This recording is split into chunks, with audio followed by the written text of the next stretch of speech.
You're listening to Football Friday Night on demand exclusively on 600 ESPN El Paso. Stay up to date with high school football scores, updates, and news by downloading the free 600 ESPN El Paso mobile app.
We are live out at the SISD Student Activities Complex, getting ready for the 915 Tours Game of the Week, Montwood, Pebble Hills. I'm joined by Paul McKinnon, Zay Galindo. I'm Adrian Broadus. Let's waste no time. Let's head out to our Roto-Rooter hotline and welcome on the head coach of the Franklin Cougars. They're coming off a big 42-15 victory over the Eastlake Falcons. Coach, thank you so much for joining us here for a brief time after the win. Congrats on the victory. What'd you tell the team afterwards? You're kind of breaking up there. Oh, sorry about that, Coach. Just asking you. There you are. No, got you, Coach. I'm just asking you your thoughts on the game after this one. Well, I'm really excited about our kids and how they responded. It was tough going into a bye week with a loss, a tough loss at home. Kids took advantage of that time and got a few guys a little bit more healthy, and then we got some other kids more experience, I believe, and ready to go for this week. So they stepped up and played well tonight. I'm pleased with that. Hey, Coach Walker, Paul McKinnon, we talk so much about the injury issues that Franklin's had this year. You're on your fifth receiver, Aiden Miller, I think you plugged in a week ago. Thank goodness for that, if not just on the punt returns alone. But, maybe four receivers down when you talk about Pat Powers and Elias Rongel and then nice sophomore Gerald Williams. You're on your fourth running back, the Delatorre kid, a sophomore. So you've been struggling through that, but you still find a way to come through with four touchdowns on the ground, and that's with a guy in his 4 years, 3 out of the 4, he was starting at quarterback for you for at least portions of the season. He's a fantastic athlete, but, I mean, he's been up against it this year and just a big game today. Yeah, he stepped up good today, did a good job, controlling the offense, and we did ask a lot of him running the ball tonight. Trey was done a really good job, of course, coming up from the JV with the injuries we had. And, of course, we have guys that receivers had to step up, too. And so Kyler McDavid and Aiden Miller, like you mentioned, just guys that just are the premier guys for us. So, yes, sir? Yeah, thank you, Coach. We just cut out a little bit off there, but we were just going to ask you, you've got a tough task next week. It's Pebble Hills. You've got a chance to see the Spartans this year. What do you know about them? Well, I know they're well coached and they're a good team. They got some great athletes, and they're just they're a 6A good football team, and so our whole district is awful tough. And so we just got to be prepared each week. They got a lot of weapons. We just got to find a way to slow them down and try to get some points on the board. So it'll be a great contest, and luckily it's at our place, and we haven't played very well at home, so we're looking forward to that next week. Coach, wishing you all the best. This playoff race is such a gauntlet right now. Before I let you go, just last question from me. In this gauntlet of a playoff race right now, how good do you have to be week to week in 6A, knowing how much competition is out there here in the city of El Paso at the 6A level? Well, we got to be prepared every week. We've showed it twice now. We were not prepared, and we did not take care of it in the fourth quarter, and so that's how fast a loss can happen. So it's evenly matched district. Eastwood obviously being on top right now, and Montwood doing a great job, and so Americas. I mean, we got some really good football teams at Pebble. We're just trying to be a part of that and keep working hard to do that. Well, Coach, thank you so much. I really appreciate it, and best of luck next week as you prepare for Pebble Hills. Appreciate you, Coach. Thank you all. Thank you for your time. All right. That's head coach Darren Walker from the Franklin Cougars joining us on our Roto-Rooter hotline. And, Paul, I'll bring you back after this one. The Cougars now improving to 5-2 on the season, 3-2 overall in District 1 6A play. And before we get out to our other reporters, including Joe Rod, Jeremy, and JD, we will, before we get to those guys, just want to talk a little bit more and kind of wrap it up here with the Cougars. Just impressive all-around victory, knowing that they've faced so much adversity this year. Bottom line, they've had so many injuries really pile up across their roster, yet they're pushing through, and a lot of it is like head coach Darren Walker was talking about. It's thanks to guys like Shea Smith who have really stepped up. Well, it's nice when you go into a game and you can say we have the best player on the field and Franklin can do that most every week. There's a lot of guys in this town who are close, but Shea Smith is an offense unto himself. Big arm. If you get open, he's going to find you. But at the same time, we talked about his 4 touchdowns a day. A couple of those were off of scrambles. And the second score, which gave Franklin a 14-7 lead, he made a play fake, and I think he just decided to keep it on his own and just followed his running back around the left edge 39 yards down the sideline. So when you have an athlete like that can make those kind of fantastical plays. I talked earlier about Davion Singleton with Chapin last night, who made one of those plays that turned what could have been a close game against Burgess into a comfortable 42-7 win. That's the same thing you have with a kid like Shea Smith, who, as I said, during COVID 2020, there's a lot of guys out. The Bird kid, who was terrific, he was one of the kids who was out, not able to play. And Shea Smith, from his first snap in high school football, was the quarterback of the Franklin Cougars in 2020. And when you get to 2023 and he's a senior, he's still the quarterback. No, you're no doubt about that. Hey, I just want to remind everybody you are listening to the Football Friday Night pregame show presented by the El Paso Association of Builders. The Football Friday Night pregame show is brought to you by Real Texas Builders. Ask your home builder if they are members of the El Paso Association of Builders, the home of Real Texas Builders. Visit them online, elpasobuilders.com. Hey, as we continue right now in our pregame show, let's head out to the big one coming up tonight, Clint Mountain View. Joe Rod is on the hotline right now as we continue. Joe, thank you for joining us here aboard. Take it away. It's Clint Mountain View. Give us a pregame update on this one. Thank you very much, Adrian. About 7.5 minutes away from kickoff. Pregame festivities or ceremonies are about to get off. Yeah, out here in the beautiful Montana Vista community at Mountain View High School, where they will host the 2-4 Clint Lions. Clint Lions coming in today, 0-1 in District 2-4A play, while the host team, the Mountain View Lobos, under head coach DJ Check, an impressive 5-1, 23 overall record, 1-0 in district play. Last week, the Mountain View Lobos defeated Fabens at Fabens in a very, very close competitive game by the score of 22-21, giving, like I said, the Mountain View Lobos their 5th win of the season. Meanwhile, for the Clint, they fell to Fort Stockton, 54-21 at Clint. And, of course, Coach Rosabel Martinez and DJ Check are becoming familiar with this game and circling this game on the calendar, which a matchup that has become a very good rivalry over the course of the recent years. Last year, Clint defeated Mountain View at Clint by the score of 28-27, and I guess you could throw the records out on this one, as both teams are going to come in here looking to get another win, and it's shaping up to be a very competitive game. I spoke with both coaches about 30 minutes ago, and both of them mentioned something that I found very interesting: the fact that over these course of 2 weeks, it seems that they struggle to maintain some of their players over the fall break. Both Coach Martinez and both Coach Check said, some of these students, they had responsibilities to do as far as family dynamics and stuff like that, and them having to go out with the family out of town or staying home to meet family responsibilities. Therefore, they might have not been, or they haven't been available to the team. Both coaches commented exactly that. So it'll be interesting to see how tonight pans up. I'm going to go ahead and send it back to you on the studio as the national anthem is underway out here from Mountain View High School and Montana Vista at Lobo Stadium. Take it away, Adrian.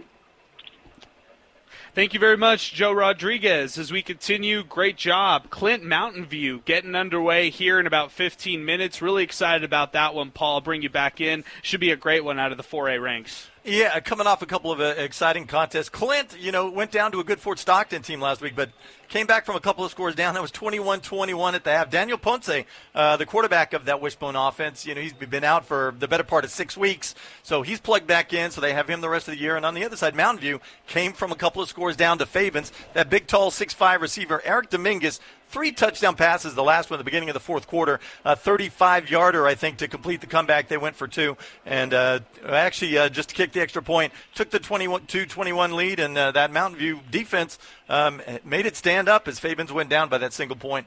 Let's go back out to the 6A ranks and welcome on Jeremy Karanko. Eastwood taking on Socorro. Jeremy, take it away. It's Socorro and Eastwood tonight from Trooper Stadium. Socorro at 0-6 and 0-4 in district play, looking for their first win tonight since September 9th of 2021. And Eastwood at 5-1, 4-0 in district play, looking to keep pace alongside Montwood, who is also 4-0 in district play. Eastwood with 11 straight in this series that has seen Socorro's last win since 2009. Socorro led tonight by senior running back Adrian Acosta, the second, 433 yards on 101 carries with 2 touchdowns. Sophomore quarterback Antonio Montes with 583 yards and 5 TDs with 4 interceptions, with his leading receiver, Diego Aguirre, who has 22 receptions for 211 yards and just 2 touchdowns. Eastwood coming off a big 26-21 win against Americas last week. Superstar quarterback Evan Minjares for 227 yards and 2 touchdowns, giving him 1,670 on the season and 16 touchdowns in the air. Through the ground, nice season, 559 yards and 8 touchdowns. Minjares expected to surpass the 4,500-yard mark tonight. Just needs 81 yards passing yards to do so. Senior running back Max Mancia also having a great season for Eastwood, 737 yards and 6 touchdowns, with leading receiver Rudy Garcia with 111 yards last week for against Americas, giving him 674 yards and 3 touchdowns on the season. It's Socorro at Eastwood tonight from Trooper Stadium as we have finished the national anthem coming up in about 3 minutes.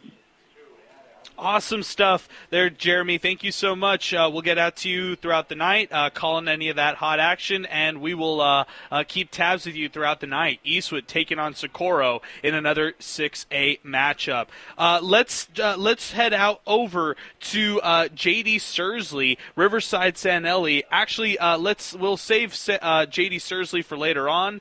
J.D. will get to you later on here as your game kicks off. Riverside Sanelli on deck. J.D. Sursley, one of our other Football Friday Night reporters, will be out for that one, and we'll get out to him later on here as tonight continues. Way out there to Sanelli. Riverside at Sanelli. That's exactly right. Let's continue here out on our pregame show.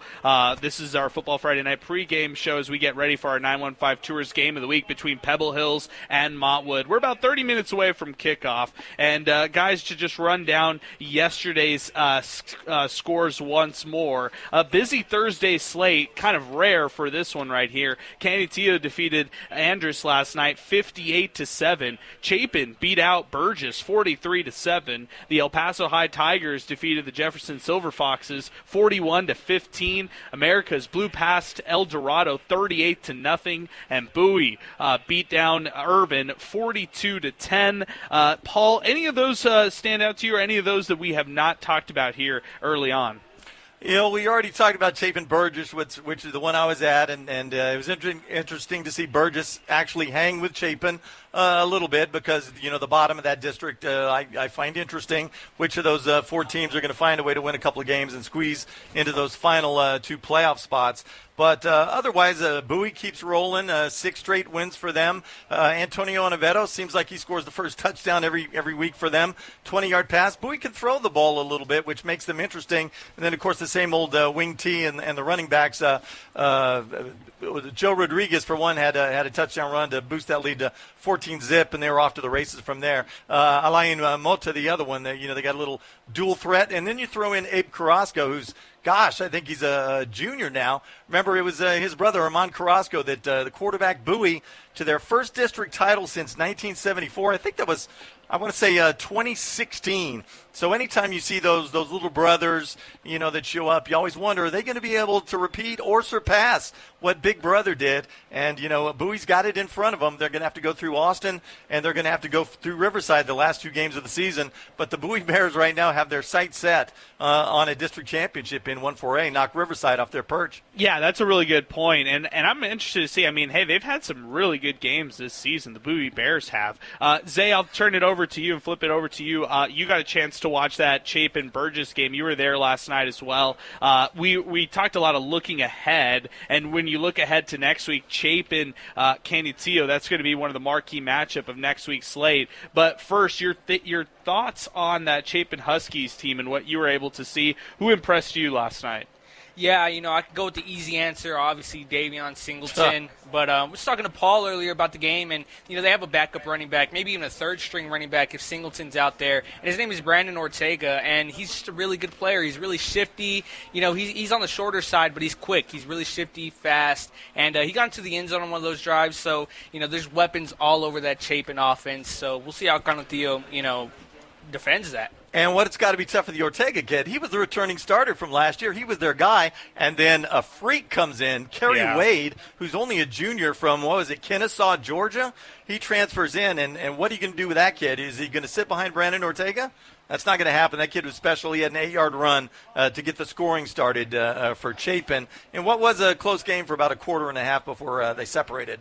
I'm really interested also on when we're looking at that matchup, Chapin-Canutio. Wow. Last year, that was a 26-0 beatdown by Canutio. But I say beatdown, I use that lightly. Maybe on paper that could look like a beatdown. It was actually a really close game up until the end where Canutio pretty much closed it out. But on that field last year, I thought Davion Singleton looked fantastic. And if it's not this year that head coach Ryan Warner gets a victory over Scott Brooks in Canutio, when will it be? On the Chapin perspective, it kind of feels like this is the year in order to try to beat a team like Canutio. Yeah, they have a real shot. The difference last year, by the way, is there was a kid named L.J. Martin who was currently playing in the Big 12, taking right? handoffs for Canutio. And just, seeing them beat Paladura in the playoffs last year. Without L.J. Martin, Canutio did not have much of an offense. Their defense, fantastic. Right. D-backs, unbelievable. You had a class of sophomores that are now a bunch of juniors. You mentioned Eddie Carrillo earlier, who's missed the first, six games of the season, who actually played for the first time last night, had a couple of tackles.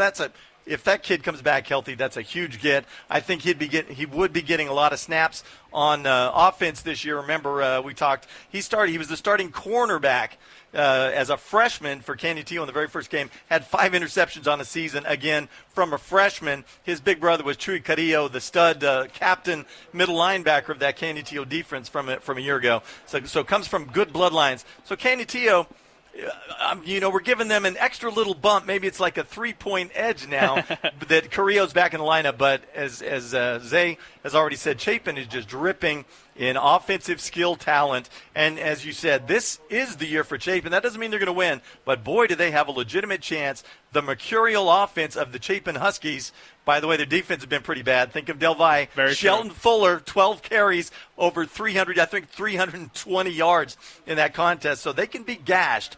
But, boy, they have a lot of talent on offense. And Canutio, with a lot of that sophomore class back and making plays, Dave Alvarado, Dave Aguilar, all that group, their defense is, again, as usual, terrific. I look at that defense, and it's, of course, atop the best in the city of El Paso. But, Zay, going back to the point of this, just early preview on Chapin, Canutio coming up next week. That matchup is just so intriguing for so many reasons. And I just go back to it. This feels like if Ryan Warner were to get a victory over Scott Brooks, it has to be a team like this for the Chapin Huskies. Yeah, and they lost to him last year, obviously, the year before that, when they had the Standifer kid at quarterback. So, right. We'll see what happens. Who's gonna be at the helm of that offense? Will it be Davion Singleton, or will it be, more of the true pro-style quarterback, Evan Rivera? There's a lot of question marks that we can talk about going into this game, but all I can say is it's shaping up to be a good one. Okay, so do you do it with Davion? Because I think you do. I think you put the best athlete out there, you let him at quarterback, and you let him beat Canutio. What do you think? Yeah, you saw it down the stretch in the Del Valle game when Chapin, when they needed some offense, they put Singleton at quarterback, and it worked out perfectly. They had 49 points in that one. So, I'm not much of a coach here, but I'd say, Singleton probably give you the best chance to win that one.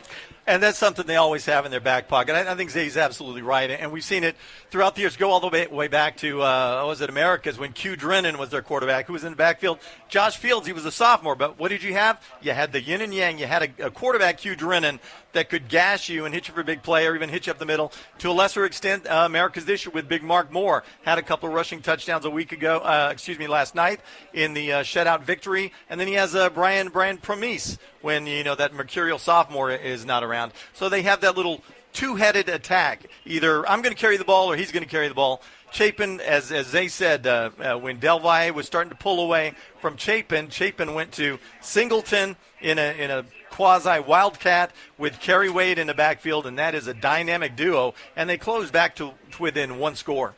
Most definitely. Hey, as we continue here on the pregame show, want to let everybody know that our game here is brought to you by, our game of the week is brought to you by 915 Tours. They are currently booking trips out for the Dallas Cowboys. In fact, they've still got seats left on their luxury travel coaches to their upcoming trip. It is coming up November 30th for the Dallas Cowboys as they take on the Seattle Seahawks. They've still got seats for that game right now. Hey, their packages include round-trip travel, hotel stay at the Dallas Omni Las Colinas, an ultimate fan experience tailgate, and meet and greet with the player on the Dallas Cowboys, and, of course, your ticket to watch the Dallas Cowboys in person. Follow them on Facebook or Instagram and learn more at 915 Tours or visit them online today at 915tours.com. Let's take a break right now. When we come back, more of the pregame show as Football Friday Night continues live at the SISD Student Activities Complex. You're listening to Football Friday Night right here on 600 ESPN El Paso.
All right, welcome back. We are live for our 915 Tours Game of the Week, the SISD Student Activities Complex. We are here. It is myself, Adrian Broadus, along with Paul McKinnon, and we also have Zay Galindo joining us here on the broadcast as we get ready for the big one, Montwood, Pebble Hills. This one coming up here later tonight. Hey, guys, real quick, let's continue talking about this one right here as Montwood, 4-2 on the season, 4-0 in district play. The Spartans come in to this one 5-2, 3-2 on the season, and as we said before, Paul, neither of these teams can afford a loss. I guess Pebble Hills a little bit less. They can't afford this loss at all, because when the losses start to pile up in 6A, then the playoff spots also start to dwindle down. So you got to take as many wins as you can get.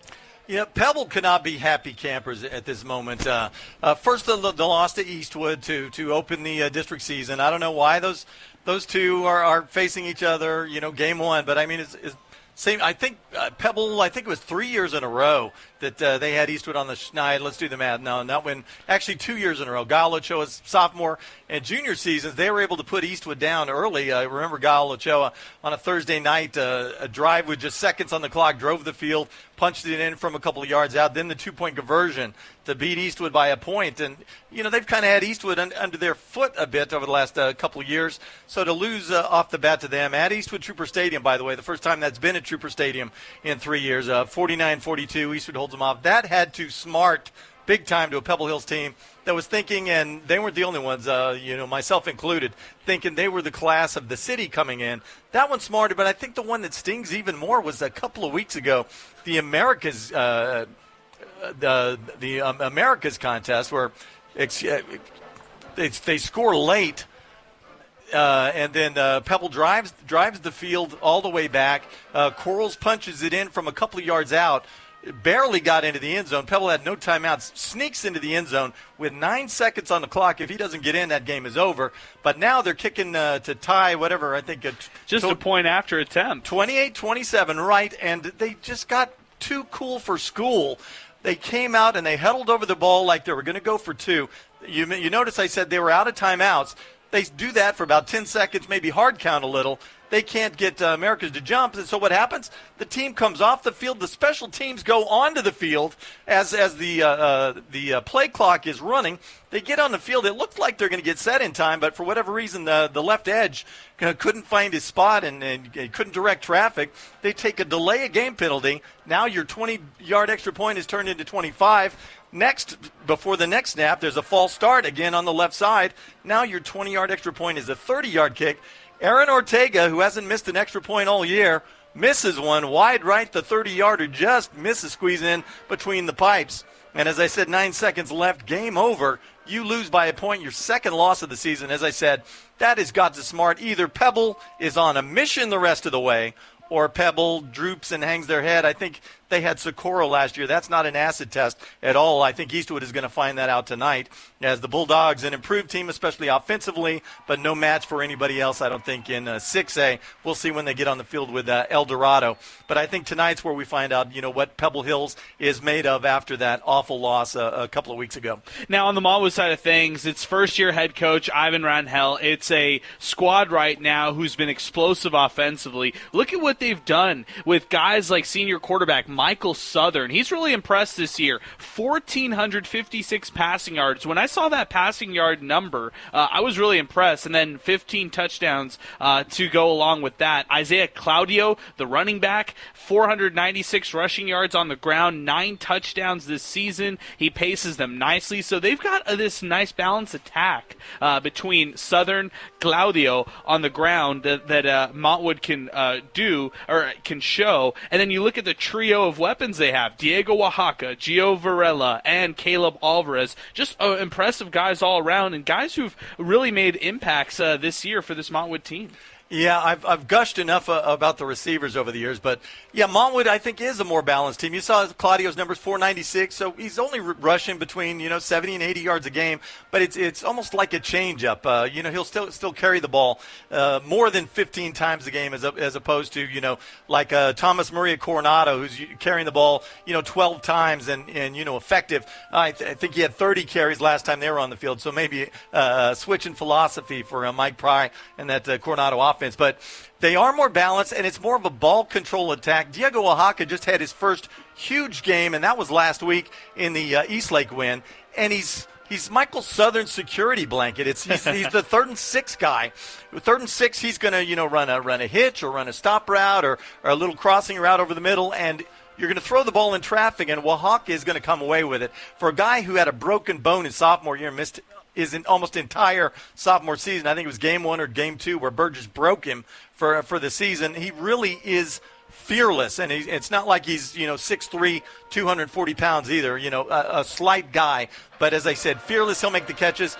Caleb Alvarez, same thing, had a jump ball last week where Southern just threw it up. He saw one-on-one, scrambled around, and from his own 40, just threw the thing up in the air. And Alvarez, 6 feet tall, just went up and reached right over the D-back and just snatched it away. By the way, not to finish the point on Oaxaca, though, as I said, 11 catches. He hasn't had anything close to that this season. Guy who caught 95 balls last year, which I think is and that was just in 10 games, no playoffs. I think that's second to just Willie Harris of Austin in 92, I think. There you go. In 10 regulation Before I was games. even born, my friend. Right. There are guys who've caught more. The leaders, Matt Jones, 115, but he had 24 of those when he set the public school state record for catches in a game, 24 in a loss against Lubbock Monterey. But 95 balls last year for Oaxaca, 2 behind Harris, what he did in 92. But he just had, I think it was 29 balls going into last week, which is, it shows that they're trying to be more balanced.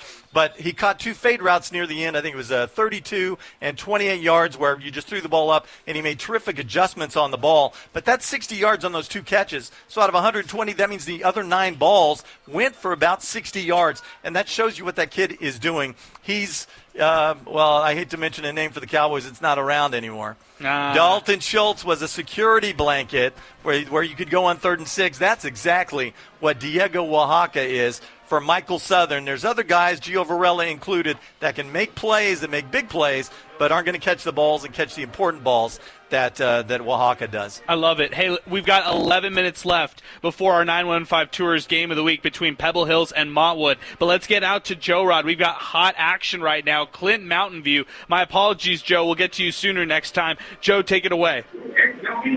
2:55 left in the opening quarter, and it is Mountain View leading Clint by the score of 6-0. Mountain View got on the board with 5:49 left in the first quarter on their second possession. Running back Alejandro Lerma broke one for 88 yards for his 4th touchdown on the season. The extra point try was no good. Right now, Clint just broke into the red zone. They are at the 6-yard line. 1st and goal coming up for the Clint Lions to try and at least get the tie on the board with 2:33 left in the opening quarter. It is Mountain View leading Clint by the score of 6-0. Joe, stay on the line with us, if you will. We'll go back to you real quick to see if we get a score there. But let's head out to J.D. Sursley before we get out to you for this Clint drive as they approach the goal line. Let's go out to J.D. Sursley. We got a good one. Riverside and Sanelli. J.D., take it away. All right, so we're going to start off with Riverside 14, Sanelli 0, 3 minutes and 44 seconds left in the first quarter. Sanelli comes in at 1-5, averaging 18 points a game. Riverside coming in at 5-2, averaging 41 points a game. Zamar Vargas averaging 12 total touchdowns for Sanelli. Their only bright spot on the team, honestly. But Riverside, of course, Carlos Rojas, who has been an absolute stud as a freshman, keyword freshman with varsity, he already has 2 touchdowns. He's the one who scored, so 1 for 75 and 1 for 41. So he is just having a game already. Derek Vasquez, or obviously with those 2 and a few other catches by Tristan Lopez and a few others, already 120 yards passing. 3:22 left in the first quarter. Riverside 14, Sanelli 0. Good stuff, JD. I really appreciate it there. Let's keep it moving. Let's go back out to Clint Mountain View. Joe Rodriguez on the call. Joe, do we have a touchdown yet from Clint? Thank you very much, Adrian. 1:41 left in the first quarter, and it is a tied ball game between the Mountain View Lobos and the Clint Lions. 6-6, a 9-play, 53-yard drive, ending in a 2-yard touchdown run by Colin Ivy, his 5th touchdown of the season. The Clint Lions tried a 2-point conversion out of a swinging gate. They pitched the ball off and fumbled it and failed to convert. Going to go ahead and send it back to you all with 1:41 left in the first quarter. It is Clint and Mountain View tied 6-6. And Paul, we've got a great game out there at Mountain View. Clint and Mountain View, 6-6 all. That's going to be a fun one to watch. It always is. I think we've heard what we're going to hear from San Eli. Riverside already out 14-0. The freshman Carlos Rojas with a couple of long touchdowns. I'm just surprised that we haven't heard from Jeremy Caranco, Socorro Eastwood. I expected that to be a little similar. The fact that it's not. At whatever time it exactly is. It's 7:15. How are there not at least a couple of Eastwood touchdowns on the board already? Well, maybe the phone lines are ringing. Maybe Jeremy Caranco's waiting to get in. Or maybe they have not gotten on the scoreboard just yet. Zay, are you seeing anything on social media right now? What are you seeing so far? Let me ask you this. In the uniform battle, as we get ready for our 915 Tours Game of the Week, Montwood, Pebble Hills, who wins the uniform game battle in this one between Pebble Hills and Montwood? You know, no bias here, but that orange and that teal blue, it's just, I'm a sucker for it. So I'm going to say Pebble Hills. I love it. Paul, are you a fan? I'm a fan of the uniforms that I can see their numbers. Oh, you sound like John Teicher. That's right, our good pal. That's exactly what he says. Let's keep it moving, guys. The Montwood Rams have just gone onto the field. They're getting ready for this big one. Pebble Hills on the other side getting ready to come out of their inflatable as well. And we're getting ready for the ball game. In less than 7 minutes, we will call the action. The 5-2 Pebble Hills Spartans coming into this one. On the flip side, the 4-0 unbeaten Montwood Rams in district play on the year. Let's see if they can continue their 4-game winning streak. Going back to some of the standouts from this one, Zarian Quarles averages 107 yards per game. Gael Ochoa right behind him at 80 yards per game as well for the Pebble Hills Spartans. Paul, on the ground game, that's going to be the key for the Pebble Hills Spartans offense in order to generate some points. Yeah, it really is. You have again, we talk about having a little two-headed dynamo back there, and for Pebble Hills, it's Zarian Quarles, the junior running back, and the quarterback, Gael Ochoa. You saw a little bit of it last week as they ground their way to victory. Ochoa ran for, I think it was 88. Quarles went for 120. And I'm missing a third body. There was another who ran for 70-plus in that one. They put 300 yards on the ground in that contest. And even though Pebble Hills is versatile and they can throw the ball a little bit, I think they're going to have to be able to do similarly here tonight. Run the football against that Montwood three-man, four-ish front. They have a little hybrid, Steve Lopez, who stands up. He drops into coverage as often as he comes off the edge. So it's hard to describe exactly what they're doing. But if Pebble Hills can't run the ball tonight, I think they're in big-time trouble. National anthem for us out here. We got less than 6 minutes to go before kickoff between the Montwood Rams and the Pebble Hills Spartans. Let's go out to Jeremy Caranco, Eastwood, and Socorro. We've got some live action. Jeremy, take it away. 1:32 left to go in the first quarter, and Eastwood off to a quick start, 14-0 over the 0-6 Socorro Bulldogs. And getting the scoring started for the Troopers tonight, Evan Minjades, who else? A 31-yard touchdown pass to Ramon Laguana, giving him a touchdown reception on the night. And how about Evan Minjades, who has just passed 4,500 yards as a Trooper tonight, has 82 yards at 8 out of 11 with a touchdown, and Max Mancia just added a 15-yard rushing touchdown to make the score 14-0. 1:02 left to go first quarter. It's Eastwood 14 and Socorro 0. Thank you so much, Jeremy. We are going to pause, take a break right here for Football Friday Night as we get ready for the National Anthem. You're listening to Football Friday Night here on 600 ESPN El Paso.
We are getting ready for it. It is our SISD Student Activities Complex home here for our 915 Tours Game of the Week. Montwood taking on Pebble Hills. It's about to get underway here shortly alongside Paul McKinnon. Zay Galindo, I'm Adrian Broadus as we get you ready for a big night of football Friday night action.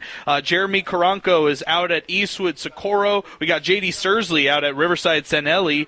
Joe Rodriguez out at Clint Mountain View. All great games. We'll have all the action for you throughout the night here on 600 ESPN El Paso. As we continue here and we get ready for the opening kickoff, guys, this one's a big one. Final keys to victories for both sides, Paul. Montwood, Pebble Hills. This is going to be a great one. Yeah, I think we spit it out for Pebble Hills. It's going to be, playing not behind the chains. 3rd and 4. They need to be able to run the football. And for Montwood, it's going to be, without all the third down conversions a week ago, and it was Diego Oaxaca. So if I'm the Pebble Hills defense, if I can take Oaxaca out of the equation somehow, they did it to Curtis Murillo last year of Eastwood. He had 100 balls in 12 games, but they weren't able to do it to Rudy Garcia of Eastwood this year. So if this Pebble defense is not able to take Oaxaca out of the play, I'm worried for them. Zay, final keys to victory for both sides. Yeah, just stay calm, stay collected. We'll see who, out there in front of this crowd who is able to keep their composure, not get freaked out if you're down early. And that's one thing that I'm going to be looking out for because this is a really big game between the two teams. All right, let's do it right here as Montwood set to receive the opening kickoff. On the flip side, Pebble Hills will receive to start the second half. It is Diego Oaxaca set to return and receive for the Rams. Victor Arellano as well with him in the back of the end zone, and they will just let that one fall as a touchback. So we'll get a chance to see this Pebble Hills defense come out onto the field, taking on and trying to stave off this explosive Montwood offense has been so star-studded. And it just does my heart good to see somebody kick the ball off the tee into the end zone. That ball was about 2 yards deep. I am so tired of these pop-fly kickoffs that a lot of the teams in our town and throughout the state seem to utilize. Michael Southern coming out as the senior quarterback for the Montwood Rams. Coming into the backfield with him is Isaiah Claudio. He is to his right, split out far left. Will be one of his other receivers, and that's Caleb Alvarez. He motions out one of his receivers in Diego Oaxaca to the far right. He hands that ball off on first down, and he's going to be met at the line of scrimmage. No gain on the play, just stuffed in the trenches, and good job by Pebble Hills on that tackle right there early on. Brings up 2nd and 10 from the 25 for Montwood. Here, Michael Southern comes out. He has two receivers both ways, and it's going to be it'll be Gio Varela split out far right. He comes out of the shotgun, hands that ball off to Claudio right up the middle, and he's met at the line of scrimmage again. That's going to bring up a 3rd and 9, Paul. A little bit of a change-up. I don't think anybody's afraid of the Montwood running game. So they pop Claudio a couple of times, inside handoff, one going left, one going right, and out of the 2 carries, they get a yard. 3rd down and 9. We talked about 3rd down. This is a little longer than they'd like to go, but let's find Diego Oaxaca and see where he goes. Trips to the left for Michael Southern. He drops back to pass, 3 steps, drops, eyeing his receiver to the left, and it is complete all the way up to the 37-yard line.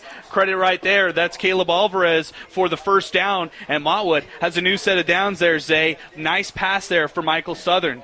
Yeah, he put it right on the money, a 3rd down conversion, so good for them.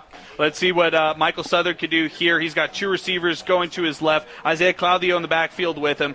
1st and 10 from their own 38-yard line, and it'll be a false start penalty against the Rams here, Paul. But already 3rd down and 9. You got a big receiver like Alvarez. He just runs a 13-yard hitch.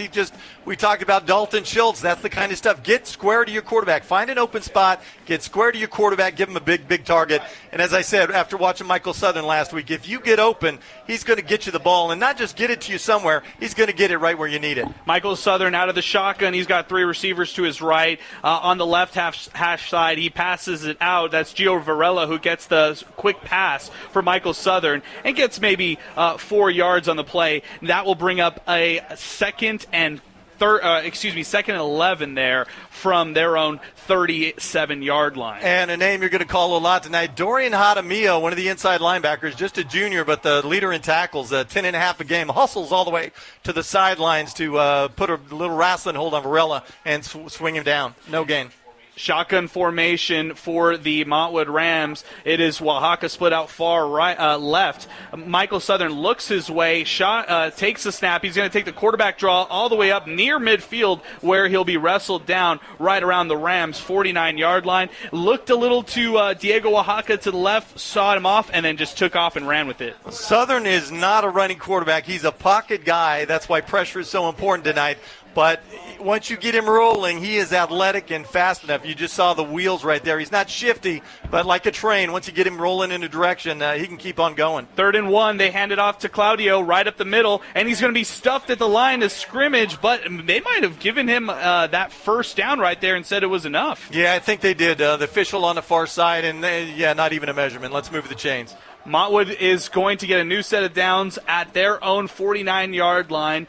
It is going to be Michael Southern coming out again out of the shotgun formation. He's got 2 receivers left, 3 receivers right. He splits out Claudio in the slot, and it's an empty formation here for Michael Southern as he drops back to pass here on first down. 3-step drop, looks to his left. Its pass is complete to Diego Oaxaca, and he's going to take that all the way down to the Pebble Hills 37-yard line. Nice grab there by Diego Oaxaca. Yeah, I'm not sure how much of a cushion they would have given that guy. He caught the ball 8 yards across the line of scrimmage, and nobody was within 7 yards of him. Where were they, standing in the end zone? 8:42 left here in the first quarter. Montwood on the move here down to the Pebble Hills 37-yard line. Handoff goes to Claudio on 1st and 10, and he picks up 2 on the play. A left side handoff there for Montwood on this one. A veteran offensive line for Montwood. You got all 5 of those guys who are at least 3-year lettermen on this team. Sean Cosby, 6'3", 295, a big one on the left side. And on the right, 305, even bigger. Southern hands that ball off. It goes to Claudio again on 2nd and 9, and he's met at the line of scrimmage. Maybe they'll give him a yard on the play. That'll bring up a 3rd and a long 8 here for the Rams. Again, down to the Pebble Hills 35-yard line. And we talked about that Montwood offensive line, but they're being dominated. Cannot run the ball at the moment, but Montwood is still going to try to run the ball because, the wearing down factor. Maybe 3rd quarter, 4th quarter, once you get hit enough times, maybe you're not so quick to the ball anymore. Southern comes out, 2 receivers both ways. He actually has his tight end with him as well. He drops back to pass, looks right. He throws it that way. Pass is complete to his tight end, and it goes all the way down deep inside Pebble Hills territory. That's going to be Brandon Salcedo right there, the senior tight end, who gets it all the way down to the Pebble Hills Spartan 15-yard line. Great play right there on 3rd down. 25-yard pickup. Salcedo's wide open, and we said it at the opening. If your receiver is going to get open, Southern's going to get him the ball. If they can't find a way to cover these guys, it's going to be a short night for the Pebble Hills defense. Rams down to the Pebble Hills 15-yard line. Actually, that's going to be the 10-yard line. 1st and goal here for them. However, they get called for a false start penalty. 7:17 left here in the first quarter, scoreless, as the Rams knocking on the door here, trying to score. And Adrian, remember Brandon Salcedo, the big pickup, caught the most important pass of last year's season. We said it was only a 2-8 year, but they did beat Franklin. What was it, 41-40? Salcedo was the kid.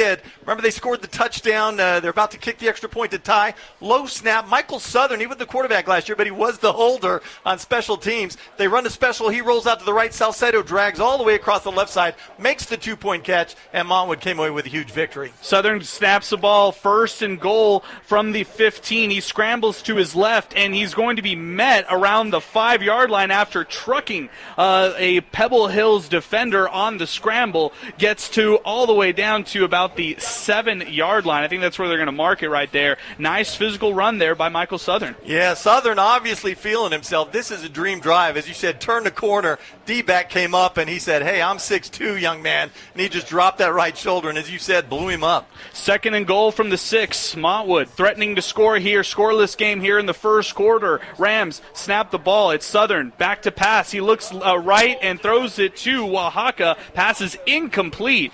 Just couldn't get that get there on that one. Maybe a little too ahead of him there, and third down is coming up here for the Rams. A little flat route, and maybe the first bad throw for Southern tonight. He's open, had a 4-yard cushion. He would have caught it at the 2, had a real chance to turn that thing up and into the end zone for a score. Key third and goal coming up. 6:38 here in the first quarter. Montwood knocking on the door, trying to score first here in our 915 Tours game of the week. Montwood Pebble Hills as we continue on 600 ESPN El Paso. Third and goal approaching. Michael Southern comes out shotgun formation.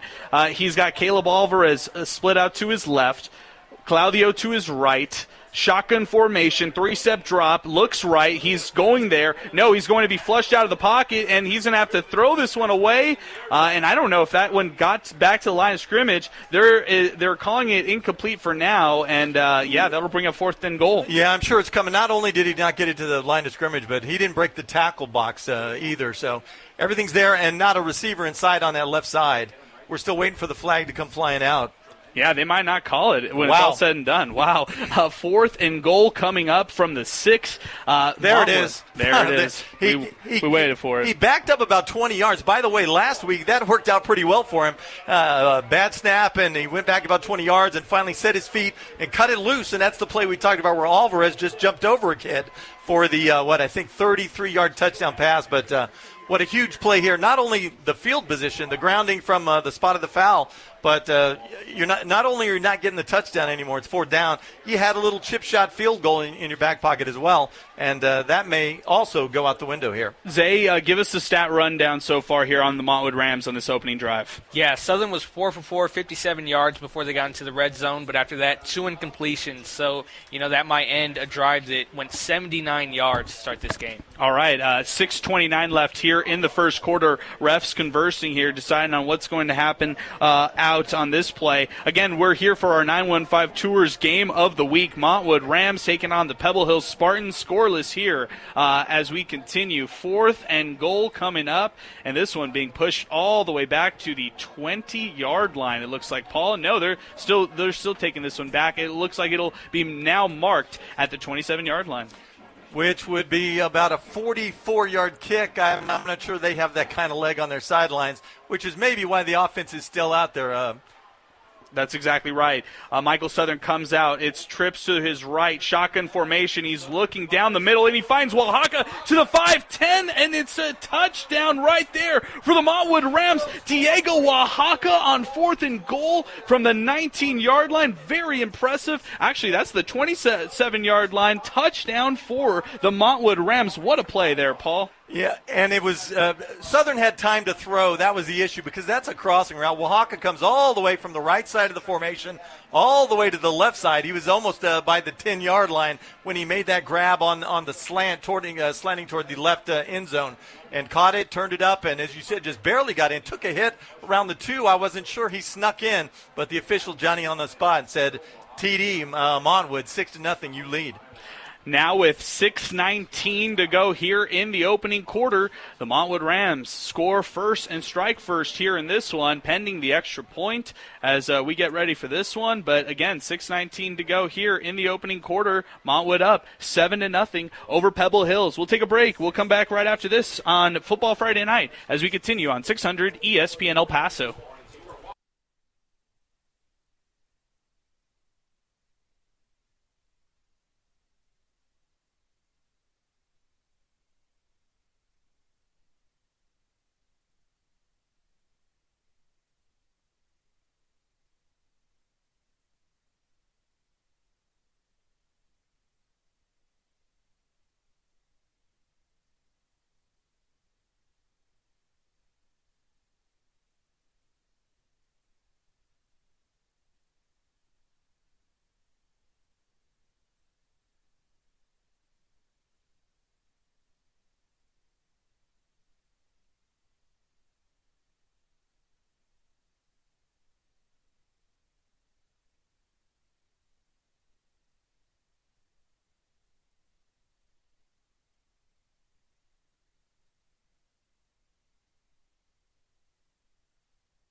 All right, we're back here at our 915 Tours Game of the Week. The Montwood Rams currently lead the Pebble Hill Spartans 7-0 with 6:12 left here in the opening quarter. I'm Adrian Broadus. Joined with me is Zay Galindo and Paul McKinnon. Pebble Hills will start up here on their opening drive of the game after Montwood struck on their first drive of the game with a touchdown pass from Michael Southern to Diego Oaxaca from 27 yards out. And on first down, it's Azarian Quarles run right up the middle for the Pebble Hill Spartans that gets almost 7 yards up to the 41-yard line. So quickly, the Spartans will move on that ground game, Paul.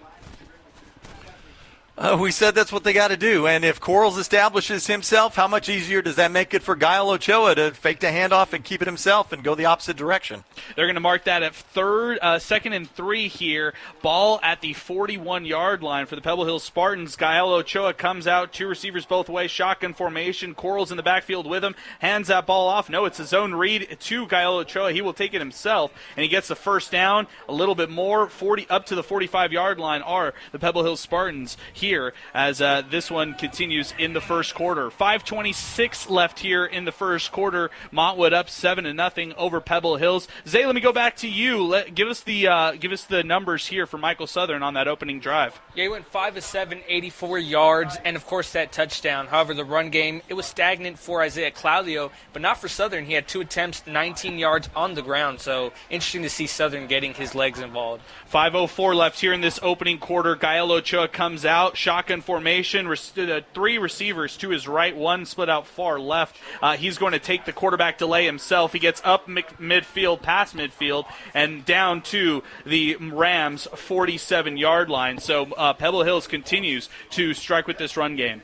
And this is more of the Gael Ochoa from his sophomore season when he carried Pebble Hills to the playoffs. A physical guy who was carrying the ball a lot. Last year he kind of took a break. It was almost like he was the point guard because he had 2 big backs in the backfield. Jacob Ledesma was a battering ram, and even a bigger guy, Sam Chacon. So when he had that help in the backfield where you just give it to the big guys and let the offensive line pound, he didn't do a whole lot. I saw game 1 versus Canutillo this year. Gael Ochoa was back on the carry, physical as ever.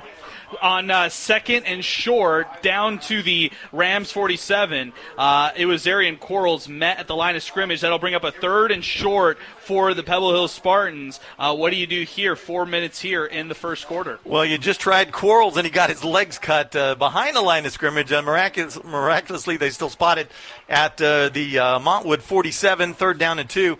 To me, Gael Ochoa, as the quarterback, as the leader of this team, always thinks 3rd down and 2 is his down. Gael Ochoa gets the play call from his head coach and Mark Torres. It's Omarion Wallace split out far right for the Spartans. And in the slot, it'll be Marcus Torres. Gael Ochoa gets the snap. He's going to take it himself. It's a quarterback delay. He tried to hurdle a defender, but he gets the first down easily down to the 43-yard line of the Montwood Rams. And on big plays, you love having the ball in the hands of your leader. A little quarterback draw. He starts up the middle. There was nothing there. I mean, Montwood's not stupid, and they do have a nice defensive unit as well. And then he bounced it out to the left side. He didn't just put his head down and try and power through. Bounced it out to the left for the 5-yard gain. Gets all the way down to the 43-yard line of Montwood. 1st and 10 from there. 1st and 10. It is 3:10 left here in the opening quarter. Montwood up 7-0. Pebble Hills trying to answer here on their opening drive. Gael Ochoa comes out. He's got 2 receivers both ways. Hands that ball off. It goes to Quarles to the right side, and he gets down to about the 40-yard line. And Quarles, just a patient runner, and he's going to run inside those tackles. I love his style of running here for the Spartans. Especially for a guy who missed the lion's share of his first year as a varsity running back. Only played a few games. They got him back, I think, the last month of the season a year ago. He was supposed to be the starter as a sophomore. As I said, Ledesma and Chacon got a lot of his carries. But you'd think those guys might be a little shy, stay away from some physicality, when you've already been injured early in your career. He's pretty fearless. 2nd and 7. Marcus Torres gets the jet sweep from Gael Ochoa. He's going to pick up about 3 on the play. That'll bring up about a 3rd and 4 on the play. Strictly run plays here for the Pebble Hill Spartans to start things off. They've got other guys in the mix, like I mentioned, Marcus Torres, who just took that jet sweep. On the other side, on the far left side, they got Brandon Cardenas, a senior who runs 5'10", 160 for this group, and plays a little defense for them, doesn't start for for them, but now comes the 3rd and 4 play with 1:48 to go in the first quarter. I thought I saw a fumble there. That was the helmet of Ghazi Al-Dazni, that 6'5", 305-pound right tackle has to come off the field because his helmet came off. 3rd and manageable. Gael Ochoa comes out, snaps the ball, and he throws it. It's caught by Wallace.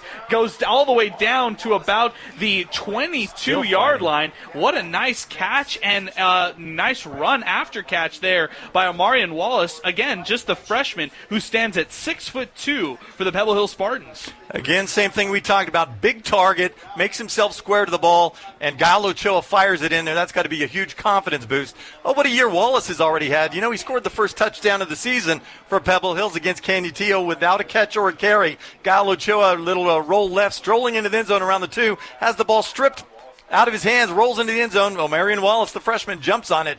Pretty good start to your high school football career. 1st and 10, Gael Ochoa down to the, and the Spartans all the way down to the Rams 22-yard line. Zarian Corals gets the carry on 1st down and gets 10, maybe a little bit more, all the way down to the 11-yard line of the Rams. It looked like he had a cut that he could have broke there, Paul, and he could have found 6 there, maybe. Yeah, you're reading my mind. One or the other, he could have made the hard cut inside, or he could have tried to keep bouncing it outside and use his speed. And I think he tried to do a little bit of both. And, what is it, Yoda? Is it Yoda? No, walk side, no, Mr. Miyagi. Walk right side, safe. Walk left side, safe. Walk down middle, get squished like grape.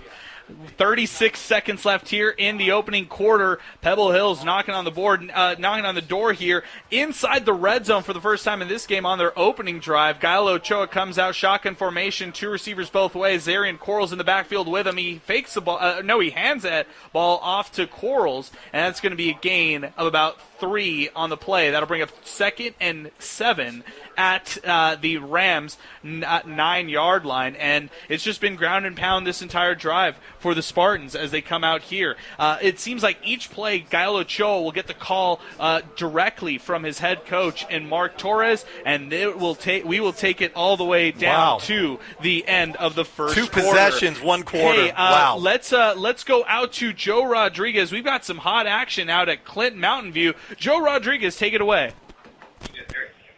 1:41 left to go in the first half, and it is the Mountain View Lobos that have taken the lead over the Clint Lions by the score of 14-6. Eric Dominguez on a 44-yard pick 6. The 2-point conversion attempted on a direct snap to running back Alejandro Lerma was good, which brings us to where we're at right now with 1:41 left in the first half, and it is the Mountain View Lobos leading the Clint Lions by the score of 14-6. All right, Zay, and great job there, Joe Rod, as we continue here. Zay, as we get started for the second quarter, it's the Spartans here who are trying to score, trying to tie things up. Give us the stat rundown here on what they've done on their opening drive. Yeah, their drive has been much more balanced than Montwood's first drive. They have 42 rushing yards on 9 attempts, and, of course, that 1 pass from Ochoa to Wallace for 17 yards, 59 total yards, and still threatening to score. And Adrian, props to that offensive line. 3-3-year Letterman out there, the left guard. 65, Caleb Herrera, 5'9", 220. Also, we talked about Olazny, 6'5", 305. 3-year guy. Tyrone White, the left tackle, 77 as well. Marcus Torres gets the handoff here on 2nd and 7, takes it all the way down to about the 6-yard line. That'll bring up about 3rd and goal from the 6-yard line for the Spartans. They're driving on the right hash, down on the right hash mark, and Gael Ochoa will huddle his squad up here offensively. 3rd and goal. What do you do here, Paul? Coach's son, Marcus Torres, by the way, he usually comes up big in these big games. Not week to week, but the big games like the Eastwoods, he seems to catch balls for 100 yards. I think they just want to get his hands on the ball and get his feet wet. Gael Ochoa comes out. It is 3rd down, 4 to go, not in goal. They have a chance to get another set of downs here. And Gael Ochoa will motion Marcus Torres to his left. He scrambles out to his left. He throws off his back foot, and it is incomplete in the back of the end zone.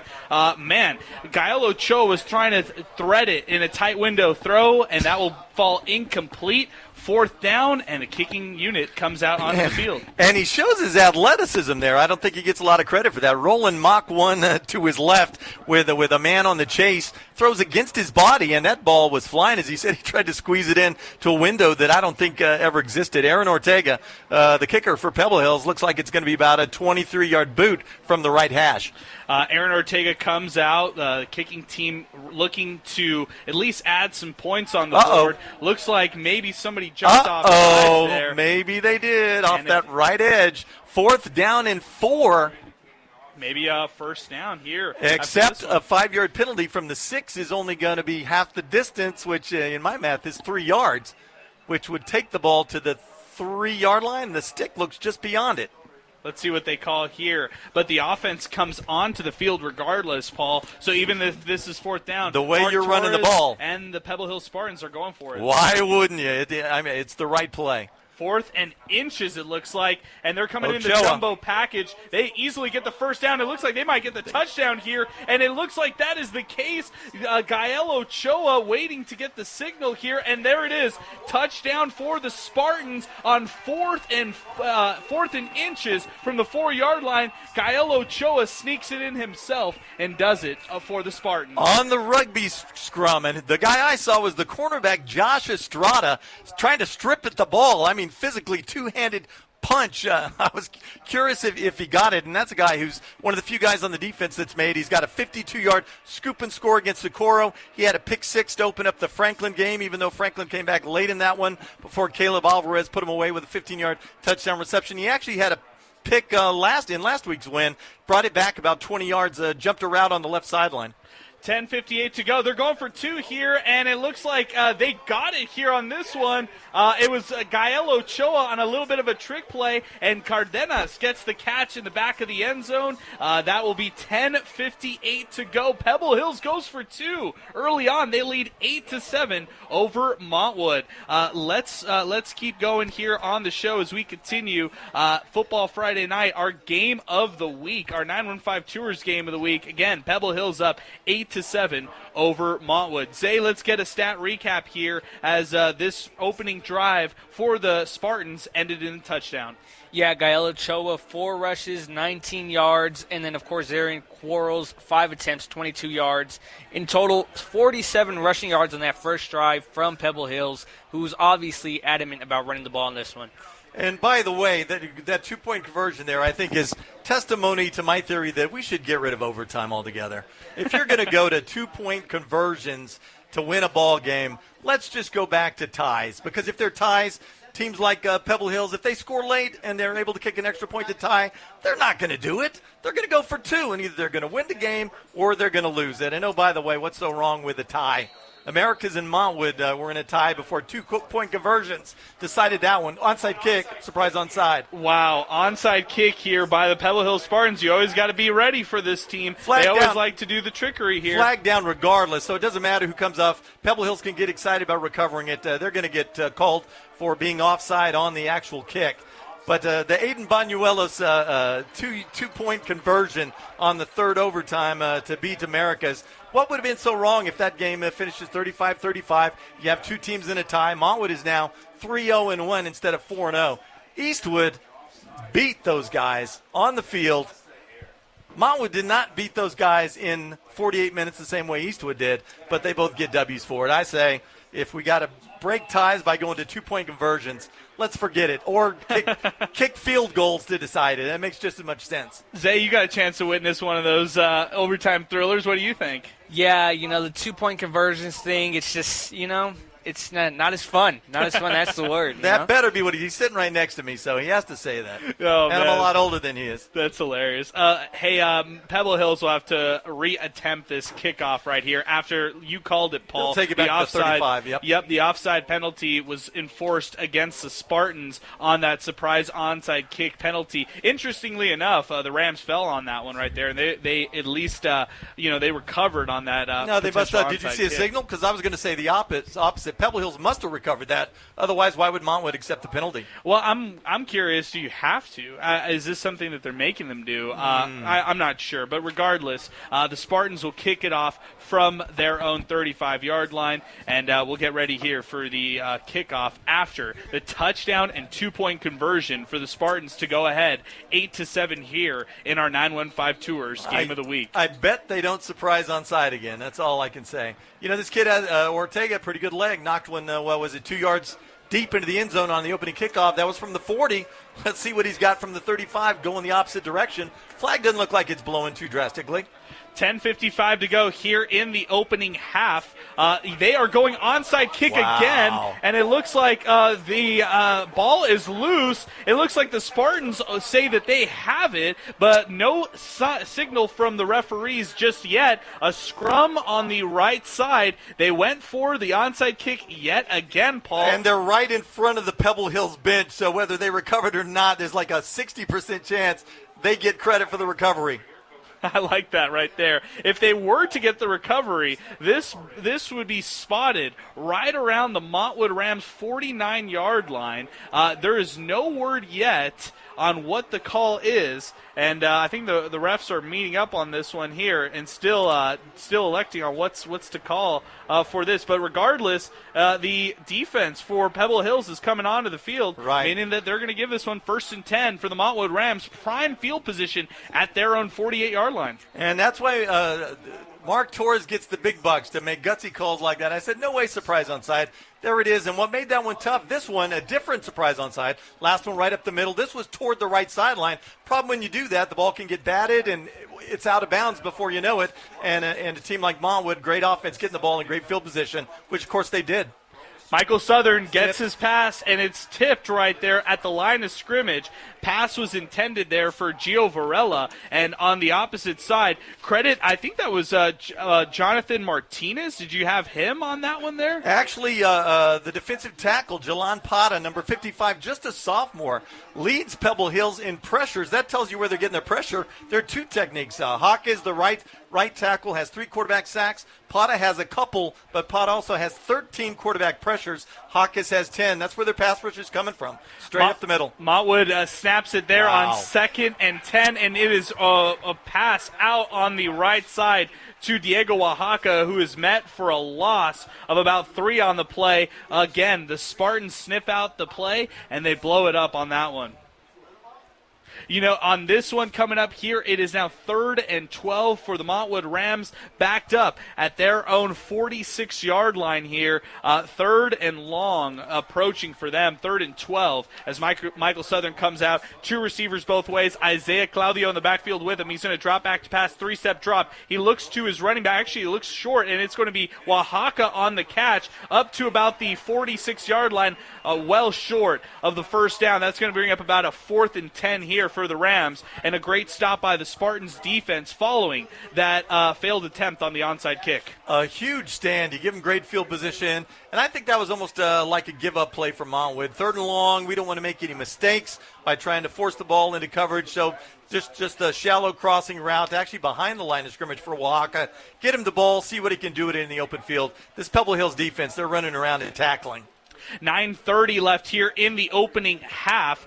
The Pebble Hill Spartans lead the Montwood Rams 8-7 here in our 915 Tours game of the week. Punter barely got that one off. Barely. And Marcus Torres will let this one fall right around the Spartans' own 15-yard line. So drive number 2 coming up for these Spartans as they lead this one 8-7, Paul. 37-yard punt down to the 15-yard line. And just saying, opening quarter, the team that's been the most fun to watch, the Montwood Rams, finding all those receivers, but the team you got to like early, the one that's just been grinding it down the field. Which would you rather be, the team that's able to just push it right at the other guys and push it right down the field, or the team that's got to make great plays through the air? I'd rather be Pebble Hills at this moment, 8-7, even all the way back at their own 15. 1st and 10, here we go. It is Gael Ochoa coming out. He's got 3 receivers to his right. Zarian Coral's in the backfield with him. It's Wallace split out far left, and he's going to keep it himself. That is Ochoa. He goes up to about the 22-yard line before being pushed out of bounds, and he gets about 8 on the play. And Gael Ochoa is running the ball nicely here in this first half. Yeah, he sure is. He's already up to 28 yards on the ground and only 5 attempts. 9:06 left here in the opening half. 2nd and 1 coming up here for the Spartans, Paul. One of the few times, though, you'll see Ochoa. I think he was physically looking for the sidelines, had a chance to cut that up and try and run somebody over, which is his want, but in that time made a little juke and jumped outside. Ochoa comes out, trips coming out to his left. Corals gets a handoff there on 2nd and short. He picks up some good yards on that play, all the way up to the 38-yard line for the Spartans. First down coming up for Pebble Hills, and they'll move a little quickly. 14 yards right up the gut for Quarles. Busted through that front seven that we talked about, that hybrid 4-man/3-man Montwood offensive line. Under 9 to go here in the opening half. 1st and 10 for the Spartans. They're up 8-7 against Montwood. After that opening touchdown drive, can they make it 2 in a row for touchdown purposes? Gael Ochoa comes out, shotgun formation. Zarian Corals in the backfield with him. He motions Marcus Torres, hands the ball off right up the middle. It's Zarian Corals who gets the carry, met almost at the line of scrimmage. They're going to give him 2 on the play, and he'll get they will face now 2nd and 8 from their own 40-yard line. And you've got the Montwood defense now creeping up to stop that run. That's all they're thinking about at the moment. So, I mean, this is the time. Any type of play fake to Quarles, you're going to see a lot of open guys running in that defensive backfield. Marion Wallace, the big, tall wide receiver. 2nd and 8, 40-yard line is where the Spartans are at right now. Gael Ochoa comes out, 2 running backs in the backfield with him. To his left, it's Corals. To his right, it's Torres. He fakes it to both of them. He's being pressured heavily here, and he's nearly sacked, but he gets the ball off. It looks like it will be at the line of scrimmage. Let's see what the ref will call there. I think they're just going to call that one incomplete. 3rd and 8 coming for the Spartans. Great pressure there by Montwood. I don't think Gael Ochoa saw that. That was Antonio Landeros coming off the edge, inside linebacker coming off the left edge of the Pebble. No, of course he didn't see it. He came from his blind side and chased him down. It was just a quasi-miracle that he was able to get rid of the ball in time. Thank goodness he was rolling to his right. Landeros, the number 2 tackler behind Christian Saenz on that Montwood defense. 8.5 tackles a contest. 1 quarterback sack, by the way. 3rd and 8 from their own 40-yard line. Gael Ochoa comes out. He's got 3 receivers left. He looks that way. Shotgun formation, snaps the ball. He's taking his time in the backfield, and he throws it deep to Marcus Torres all the way to the Rams' 10-yard line. That pass is incomplete. 4th down coming up for Pebble Hills here.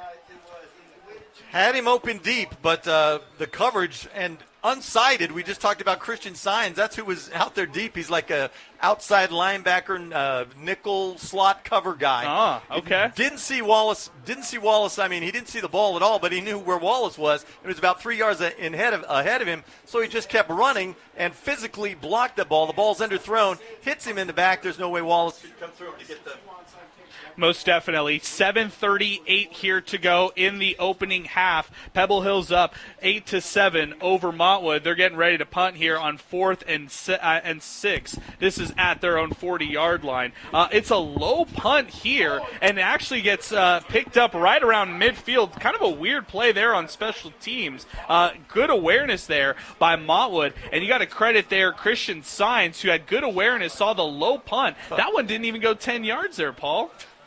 So you got the ball at your own 48 off the botched surprise onside. You do nothing with it, and you get the ball back in Pebble Hills territory at their, 49-yard line? That's exactly right. You're living lucky at the moment. Montwood Rams have great field position ahead of them. This is now their 3rd drive of the game. 7:31 left here in the opening half. Pebble Hill still leads 8-7. Isaiah Claudio will take the carry here on 1st and 10 from the Spartans' 49-yard line. Met at the line of scrimmage. No gain on the play. 2nd and 10 coming up here for quarterback Michael Southern. The second verse, same as the first. They've had 0 success running the football. It's all been through the air. I guess if you're Montwood, you just wonder when they start just trying to air it out on 1st down and maybe coming back to the run on 2nd and long or 2nd and short. They need to get a little bit more from Brandon Salcedo as far as the run blocking game here as 2nd and 10 continues. The Rams hand it off. It's Southern who hands that to Claudio on the right side. He tries to take a little bit of an edge and gets maybe 2 or 3 on the play. The Pebble Hills Spartans defense is signaling that they snatched it from his hands and took a fumble, but the refs won't bite on that one. That'll bring up 3rd and about 7 here on the play. And here are those third downs that we started the pregame talking about. Last week against Eastlake, Montwood was money on 3rd and 6, 3rd and 7, and it was always Diego Oaxaca. We'll see what they do here. All right, let's take a break here as we've got an injured player on the field. There is 6:33 left here in the opening half. Pebble Hills up 8-7 over Montwood. Let's take a break here let's go out to Joe Rodriguez. He's got a halftime report out at Mountain View as the Lobos hosting the Clint Lions. Joe Rodriguez, take it away. Thank you very much, Adrian. Out here in Mountain View and the beautiful community of Montana Vista, where the Mountain View Lobos are leading the Clint Lions by the score of 14-6 at halftime. We're a little bit more than 10 minutes away from the beginning of the third quarter. I got some really quick halftime stats for you all. Not much going on offensively in this one, where the Clint Lions have ran a total of 35 plays. 32 of those have been running plays. And have been able to rush the ball for only 159 yards. They have 10 first downs, a total offense of 159 yards, as they do not have any yards through the air. They do have 6 penalties for 35 yards. Meanwhile, the Mountain View Lobos have run less than 15 plays in the entire first quarter. The Clint Lions are out running the number of plays on them by almost a 2-1 margin. So it's going to be interesting to see how the Mountain View Lobos defense holds up in the second half. The difference in this one so far, a 44-yard pick six by Eric Dominguez with 1 minute to go, 1:41 to go in the second quarter. The extra point was good, a direct snap to running back Alex Clerma to make the score 14-6. So far, Mountain View leads in the scoreboard, but it looks like the Clint Lions, are taking control of the time of possession. It's going to be very interesting to see how this one shapes up here in the second half. I'm going to send it back to you all out at the sack with a little bit more than 9 minutes to go before the start of the third quarter. It is Mountain View, the home team out in Montana Vista, leading the Clint Lions by the score of 14-6. Thank you so much, Joe Rodriguez. As we continue here in our 915 Tours Game of the Week, Pebble Hills up 8-7 over Montwood. 6 minutes left here in the opening half. On the third down play, Michael Southern rolled out to his right. He attempted to pass out to Gio Varela. The flag came out here on this one. I'm expecting some sort of a penalty against the Spartans. Instead, it is actually a penalty against the Rams. That penalty will be declined, and fourth down incoming for the Rams, who attempt to be going for this one down to the Spartans' 46-yard line. They couldn't get the 3rd and 7. The flag didn't go their way, and Paul, now they are facing a 4th and 7 from the Spartans' 46-yard line. Yeah, this one's a little gutsy. I wouldn't be surprised if they changed their mind on this one, just because the offense at the moment, I mean, the first drive was spectacular, but they have zero momentum right now.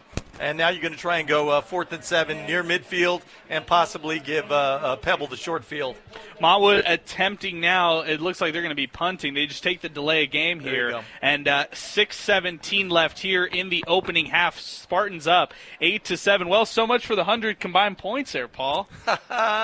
4th and 12 coming up here for the Rams after that delay of game that they took. They're punting away here, and it'll be Marcus Torres who signals for the fair catch right around the Spartans' 13-yard line. So you heard it here. 6:10 to go in the opening half. Spartans up 8-7 over the Montwood Rams. Paul, before I get to you, Zay, let's go back to you. Tell us about the Rams' struggles offensively through the stats. Yeah, after that big-time first drive, they've been able to get not much going. You know, Michael Southern is 2 of 3, excuse me. However, only one pass has gone for more than 2 yards. So the struggles continue for this Mountain Wood offense. 1st and 10 at their own 12-yard line for the Spartans. Gael Ochoa comes out, hands the ball off. Zarian Corals gets it right up the middle, picks up 5 on the play here. 2nd and 5 coming up to the 16-yard line. And, Adrian, you mentioned 100 points. I believe that's in reference to your prediction for this game. That's exactly right. 56-55. Kaplowitz was giving you some garbage for it. Let me just say the high-scoring game I ever saw, 87-56. Burgess and Austin. Jonathan Simpson, the backup running back, went for like 298. Drew Pearson's nephew, Brian Pearson, had a pick six in that one. Craziest What game. year? What year is that? Oh, man, I couldn't even tell you. They just – I think it was on a Friday night. That's all I can say. Oh, man. Kyle Ochoa gets the handoff on 2nd and 5 right up the middle. He hands that ball off to Zarian Corals right up the middle, and that's going to pick up about 3 yards there for the Spartans. 3rd and short coming up at their own 21-yard line. Burgess won, by the way. 5:12 left here in the first half. Spartans taking a 1-point lead here down to the wire of the opening half. Kyle Ochoa, he comes out, shotgun formation. They are trying to control as much clock as they can. 2 receivers both ways for Kyle Ochoa. He's got Zarian Corals in the backfield with him to his right. It is Omarion Wallace split out far right as well with Torres. They're going to take a quarterback design run there, and it's near fumbled there, but he picks it up, gets the first down and more up to the 30-yard line. Kyle Ochoa design quarterback run and nearly coughed it up, but he landed on that one, and now it's first down for the Spartans. And it's not sexy, but it's effective, and it's the Pebble Hills offense. You got 2 guys in the backfield you got to keep your eyes on. Corals just had an 8-yard carry. Oh, we got to watch him. So what does Ochoa do? Fakes the handoff, keeps it himself, follows him right through the hole, and almost pops that one. Almost fumbled, but almost scored a 76-yard touchdown. At the 30-yard line are the Spartans. Trips right for Kyle Ochoa. He hands the ball off. Zarian Corals is going to get it to the right. He goes all the way up to about the 39-yard line. A pickup of 9 on the play. Zarian Corals running hard for the Spartans group. Kyle Ochoa comes out, 4 minutes to go here in this opening half, and they're trying to put some more points on the board approaching midfield. And a senior offensive line, the only junior is the center, Manny Ochoa. As I said, you got some size and you got a lot of experience out there, three-year starters. 2nd and short coming up for the Spartans. Shotgun formation for Kyle Ochoa. He's got trips to his left. 1 receiver split out far right. Hands the ball off. It goes to Zarian Corals, who easily picks up that first down. Wrestled right about at the 40-yard line for the Spartans. And now, under 3.5 to go in this opening quarter. Do you start to think about that 2-minute offense and switch it up as far as your play calling goes? No, I think they're doing it at 3:25. By the way, Stephen Lopez, the terrific tackle, almost stopped that when Corals tried to bounce it to the outside. He almost stopped him short of that first down, just barely got it at the 40-yard line. But 3:13, this is going exactly the way Pebble Hills wants. 3.5 minutes, a lot of time. Push the ball down the field, keep running it, get some first downs. They want to make sure they're the last ones to have the football this half, and they would prefer to put some points on the board and take a lead into the locker room. Kyle Ochoa comes out shotgun formation. He looks to pass. He will, and it's intercepted, picked off, and right around the the Spartans' 45-yard line. And you're going to have to credit that one right there to Eduardo Hinojo, number 44 of the Montwood Rams. Or 45, the junior there, middle linebacker. What a snag there for him. Yeah, just tried to, looking for, another, like what they hit Omarion Wallace on, little stop route 13 yards up the field. There was nobody there. Somebody was supposed to be there. Nobody was, except for the defense. That's a huge pick. What'd you see there, Zay? Yeah, it was just like you said, no offensive player was there. And Kyle Ochoa, after that 17-yard throw, he is 0 for 4. And, of course, that interception right there. So struggles on, passing-wise for this Pebble Hills offense. 1st and 10 for the Montwood Rams at the Spartans' 45-yard line. Michael Southern comes out. He's being pressured heavily, and he will be sacked right around the Rams' 46-yard line. Huge loss there for Michael Southern as he was just, met in the backfield there, and he's got to throw it away that next time. And where did we say the pass rush comes for Pebble Hills? The D tackles. Ralph Hawkes, his team best 4th quarterback sack on the season, just stormed in there and slung Southern to the ground. 2:22 left here in the opening half. Montwood trying to get back on the board. 2nd and long from their own 46-yard line. Southern comes back. He is passing on this one. It is complete to Diego Oaxaca. They get all the way down to the Rams' 46-yard line, but still won't get all the yards that he lost there on the sack. That'll bring up 3rd and about 13 for the Rams at the Spartans' Spartans' 47-yard line. Yep, a 6-yard pickup, but that's still a win for the Pebble Hills defense. Hey, take your 6 yards, and we'll take our chances on 3rd and 13. 1:50 and winding down here in the first half. Montwood being conscious of the time and the clock right now here on this one, but 3rd and 13 coming up for the Rams. Let's see what Michael Southern does here. Bunch formation to the left for receivers. He's got Isaiah Claudio in the backfield with him, and it looks like a timeout will be taken by head coach Ivan Rangel for the Montwood Rams. Now, they're going to discuss this one, Paul, and see what they end up doing here. And if I'm Montwood, I'm a little worried. We've talked about the strength of their team is really that receiving core and a quarterback in Michael Southern that can deliver it on the spot. But when you're throwing the football, I think that's what they feel like now. When's the last time Isaiah Claudio carried the football? Well, the reason, because I don't think he's broken one for more than 2 yards tonight. But you're throwing the ball on every down. Now, this is when it gets risky. I'm saying that as Pebble Hills just threw a pick maybe 4 plays prior. But when you have to throw the football, it's so much tougher. Southern took a 9-yard loss on a quarterback sack. It's a little more ragged. It's not efficient the way they would like to be, the way we saw the first drive, where everything was 3rd and 7 and receivers were running wide open. Those days are long gone, apparently. Pebble Hills is playing some defense now. 3rd and 13 coming up. They're at the Spartans' 48-yard line. Michael Southern comes out. He's got 3 receivers to his right, 1 split out far left. He drops back to pass, 3-step drop, looking right. He has a man open, and that pass is completed, and it gets the first down there. Really impressive play, and that is Jerry Elliott there in the bunch formation who catches it, goes all the way down to the 30-yard line, and now a new fresh set of downs for the Rams with under 1:15 to go here in this first half. If that was Jerry Elliott, then that's got to be his first catch of the season. A good time to grab one. Back to pass is Michael Southern. He's 3-step drop, swings it out. It is Gio Varela who's going to snag that one near the 24-yard line. 2nd and short, and about 4 approaching for the Rams down to, again, the 24-yard line. Let's see what they do here. 1:03 to go. Getting the play call from head coach Ivan Rangel here as they're approaching the red zone. Clock stops because he goes out of bounds, but again, a safe pass, quick out. He run after catch, gets him the 6-yard gain. Southern claps his hands. He snaps a ball. He looks to his right, and that was intended for Diego Oaxaca. Incomplete. 3rd down coming up. 3rd and 4 here for Michael Southern. Yeah, Southern just missed him. The exact same play, another out, only this time Oaxaca coming from the left slot all the way across the field. And, again, it was a tight window, but it's, those are passes that Southern's been hitting for at least the last couple of weeks when I've seen him.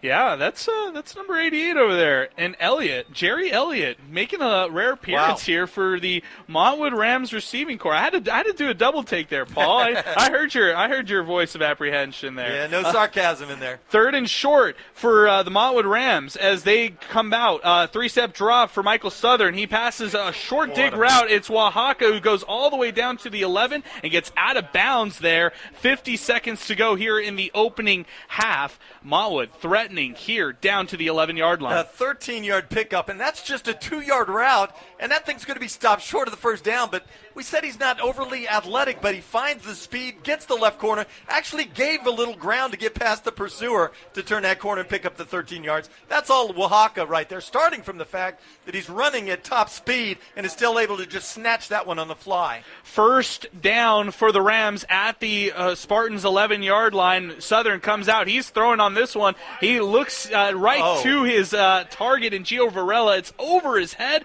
near the end zone, and that'll bring up 2nd down. Incomplete there on that one. Zone coverage throws back against his body, so that made it difficult. He rolled right. He was left. He was outside the hash marks, and Varela turns up wide open, middle of the field, right about the 2-yard line, just standing there, and he just couldn't find a way to drop it in. Being off balance was the key. If he was able to set his feet and fire that thing, step into it, that ball's on the dot. 43 seconds left here in the opening half. Ball at the 11-yard line, left hash mark for the Montwood Rams. As we continue, Southern comes out. Claudio in the backfield with him. He drops back to pass, 3-step drop. He's being pressured heavily, and he's going to get sacked again by the Spartans defense, who takes him all the way back to the 20-yard line. Actually, they're going to mark it at the 16. What a play there by the Spartans defense.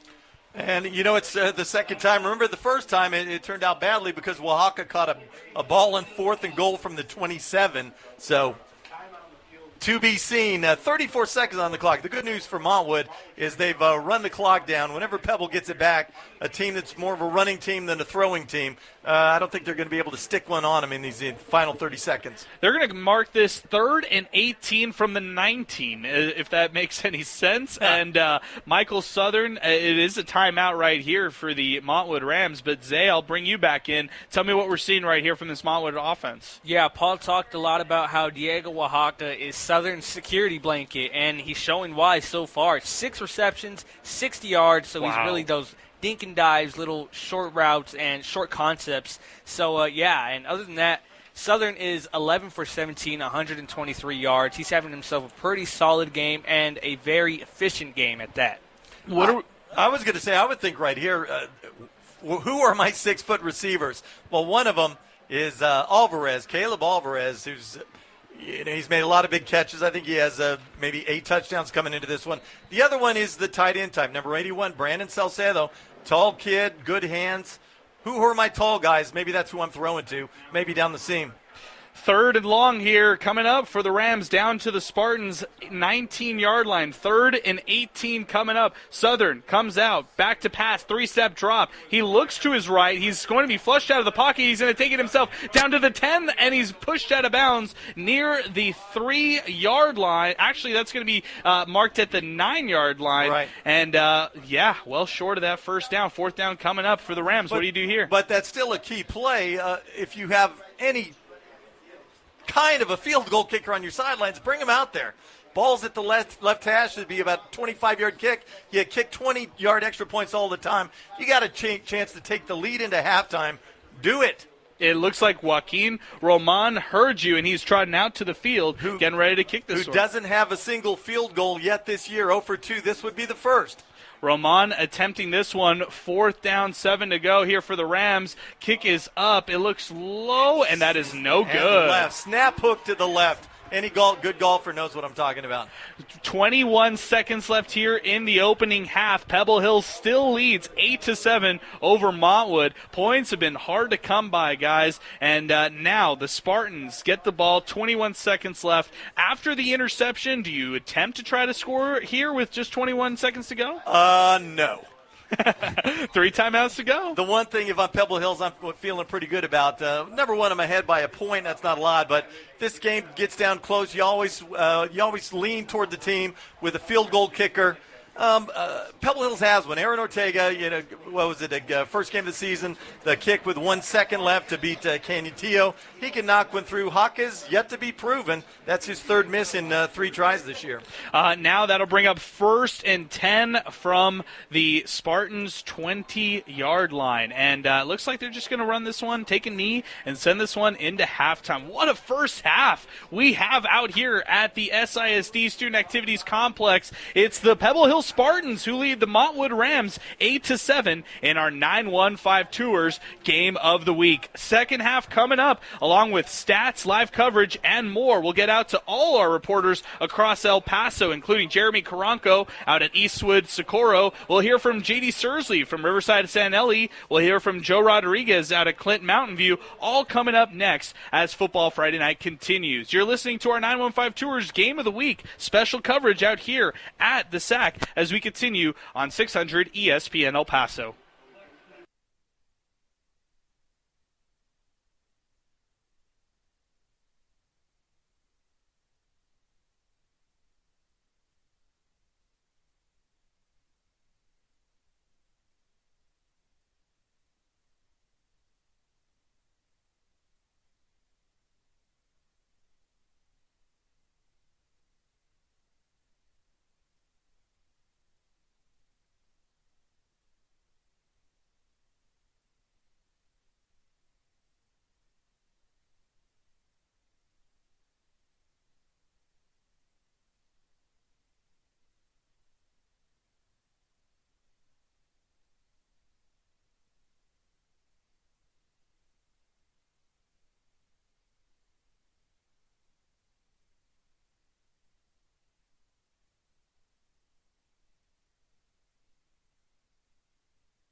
All right, we are back here out at the SISD Student Activities Complex as we continue with our 915 Tours Game of the Week. It is the Pebble Hill Spartans who are up 8-7 over the Montwood Rams in our featured game of the night. We never get to do this out, and we are here out in El Paso's east side of town watching one of the more riveting matchups of 6A. Thought this would be a little high scoring. Instead, it's been a low scoring affair, but what a back and forth thrilling matchup this has been so far. We'll get with Zay Galindo here in just a bit to get the full rundown on the stats here from the first half. But first, let's get out to Eastwood and Socorro, and let's welcome on Jeremy Karanko for another update of his game as his continues. Jeremy, take it away. Is the Eastwood Troopers off to a 35-7 halftime lead over the Socorro Bulldogs, and his senior quarterback, Evan Minjarez, doing it again tonight. 4 touchdowns in the first half. 1 to Ramon Laguana, Fabian Penzola, Rudy Garcia, and how about an offensive lineman off play action, a 6-yard touchdown reception, Justice Urbina with a touchdown reception as everybody's getting involved for the Troopers. 233 yards for Minjarez and those 4 touchdowns. And for Max Mancia, he has 82 yards and a touchdown. For Socorro, they were able to move the ball early in the first quarter, and they had been in the red zone multiple times. In fact, 3 times. Twice they were unable to score. One time they did off a 15-yard play. It was Adrian Acosta who took it in for a touchdown off a Evan Mijares fumble. But that is it. That's all it's been. Socorro looks like they'll be falling to 0-7. So we're at halftime here at Eastwood Super Stadium. It's 35-7, Eastwood leading Socorro.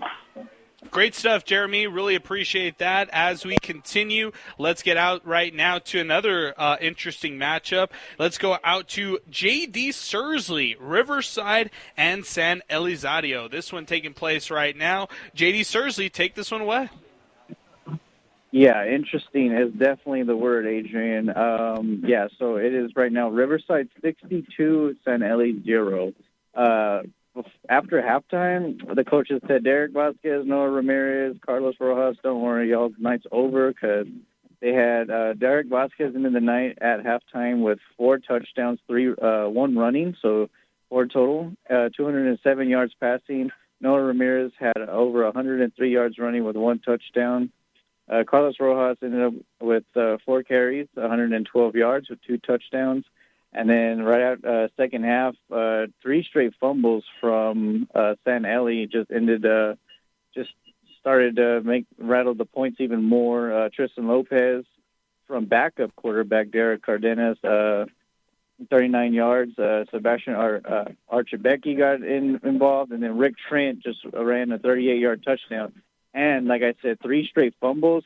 Riverside actually started to be pretty nice to them by kicking 2 straight field goals instead of scoring more touchdowns. We're at a running clock, start of the fourth quarter. Riverside 62, San Eli 0. Oh, man, JD, thank you so much. I appreciate the coverage of that one. Wow. 62-0.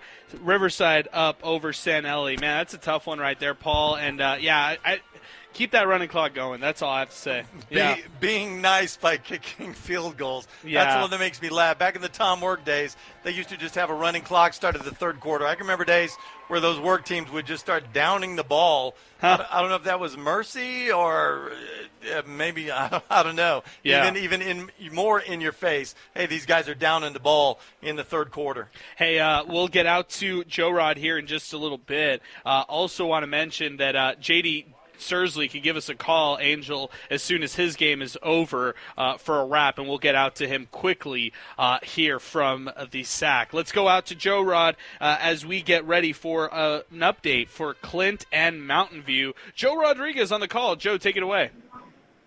6:12 to go in the third quarter, and it is Mountain View leading Clint by the score of 14-9. Clint takes the opening possession, runs a 7-play drive, ending in a 28-yard field goal by kicker Aaron Cabrera to make it 14-9 with 7:57 to go in the third quarter. Right now, Mountain View has the ball at their own 26-yard line, and it is 1st and 20 coming up for the Mountain View Lobos. We're going to go ahead and send it back to you all out in the SAC, where I'm going to go ahead and send it back to you on the sack with 5:59 to go in the third quarter. It is Mountain View leading Clint by the score of 14-9.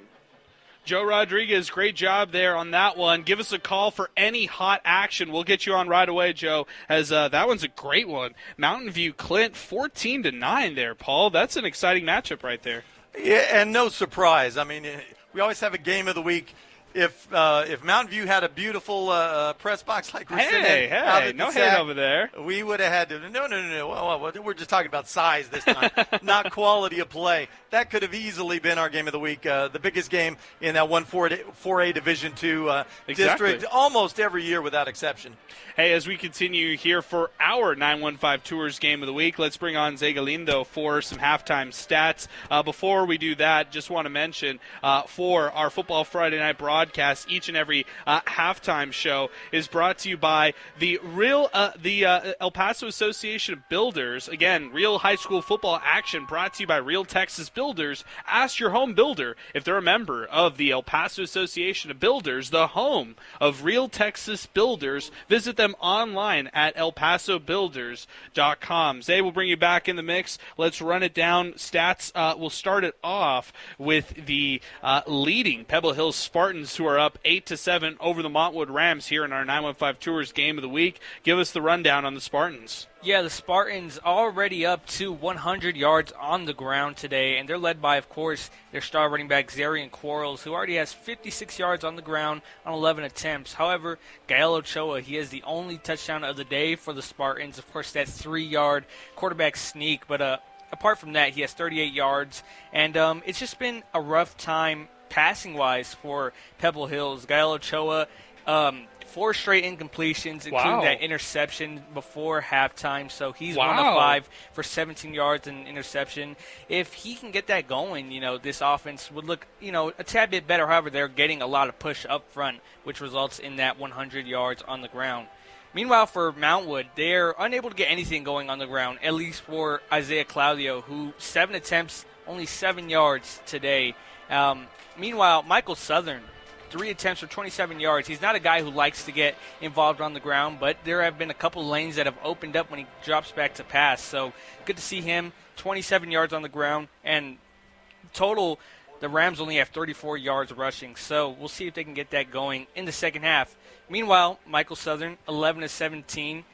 Passing-wise, 123 yards, and he's gotten Varela, Oaxaca, and Alvarez involved. However, Oaxaca stood out from the rest. 6 receptions, 60 yards. So, like we talked about all day, that security blanket for Southern.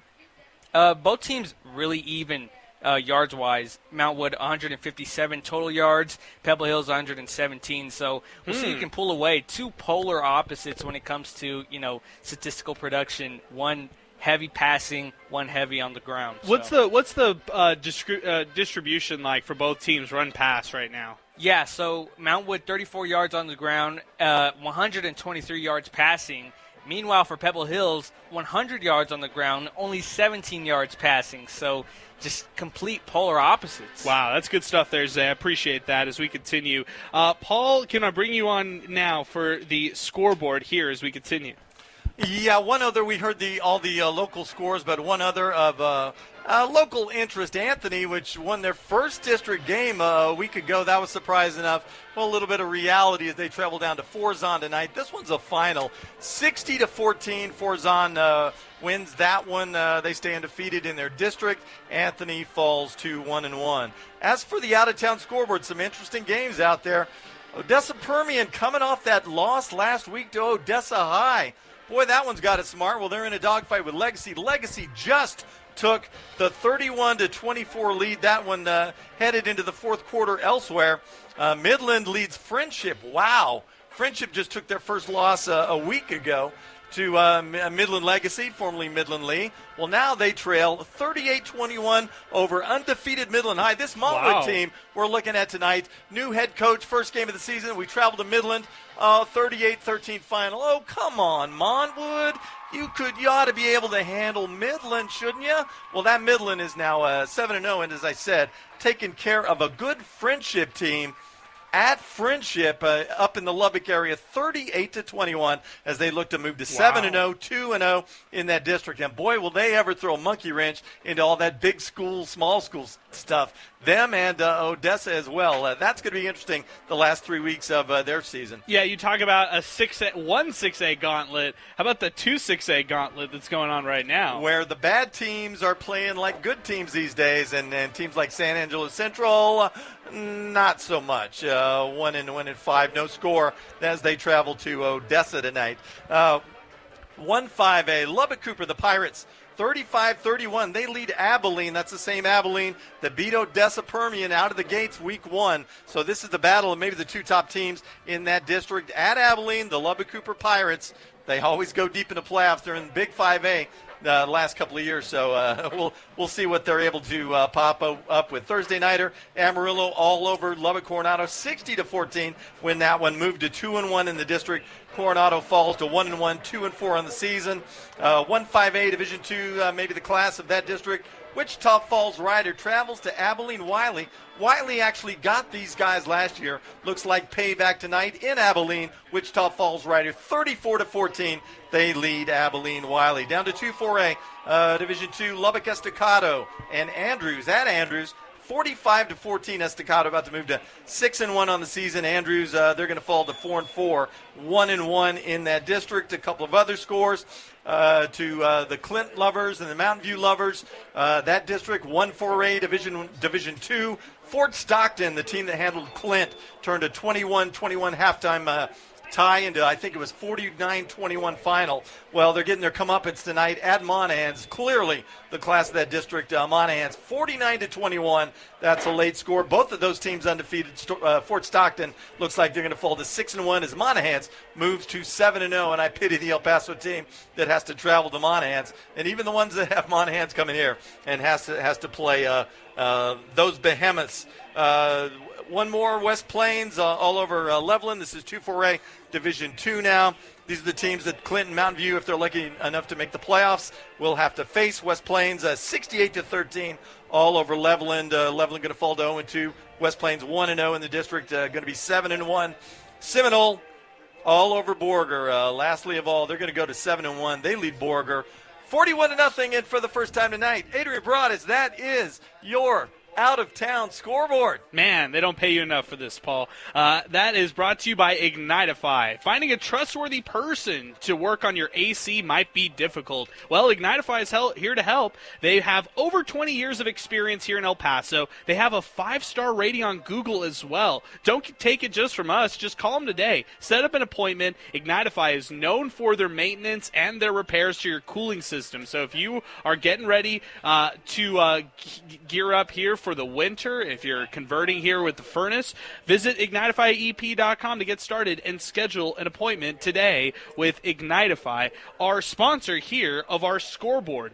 Hey guys, I want you both to pay attention to something for me, because I think I'm spotting something that is of relevance to this game, and that is, and I could be wrong on this one, but I think it's Isaiah Claudio out of his jersey and in a wrap, has a wrap around his leg, and I don't know if he's going to be back in this one, guys. So I'm going to need some eyes to try to locate number 22, and if not, it might be number 42, and that is Joaquin Roman, actually might be number 43, which is Oliver Fuentes, who is their senior tailback in the backfield. So we're going to have to keep an eye out for number 22 himself, Isaiah Claudio, who I'm not sure if he's going to be coming back in. I see a player without his jersey on the sideline, wrapped up with that left leg. Wow. Remember, Isaiah Claudio left in the first half for the Montwood Rams. And you know what, Paul? If they don't have Isaiah Claudio coming out of the backfield for him here in the second half, they're going to have to rely heavily. I mean, I know they did in the first half, but they're going to have to rely heavily on that passing game. And Montwood is similar to Pebble Hills in that respect that if it's not the starting running back, there's not a running back. Maybe in garbage time there's a few guys with carries, but the one-back set, Quarles is getting all the carries for Pebble Hills.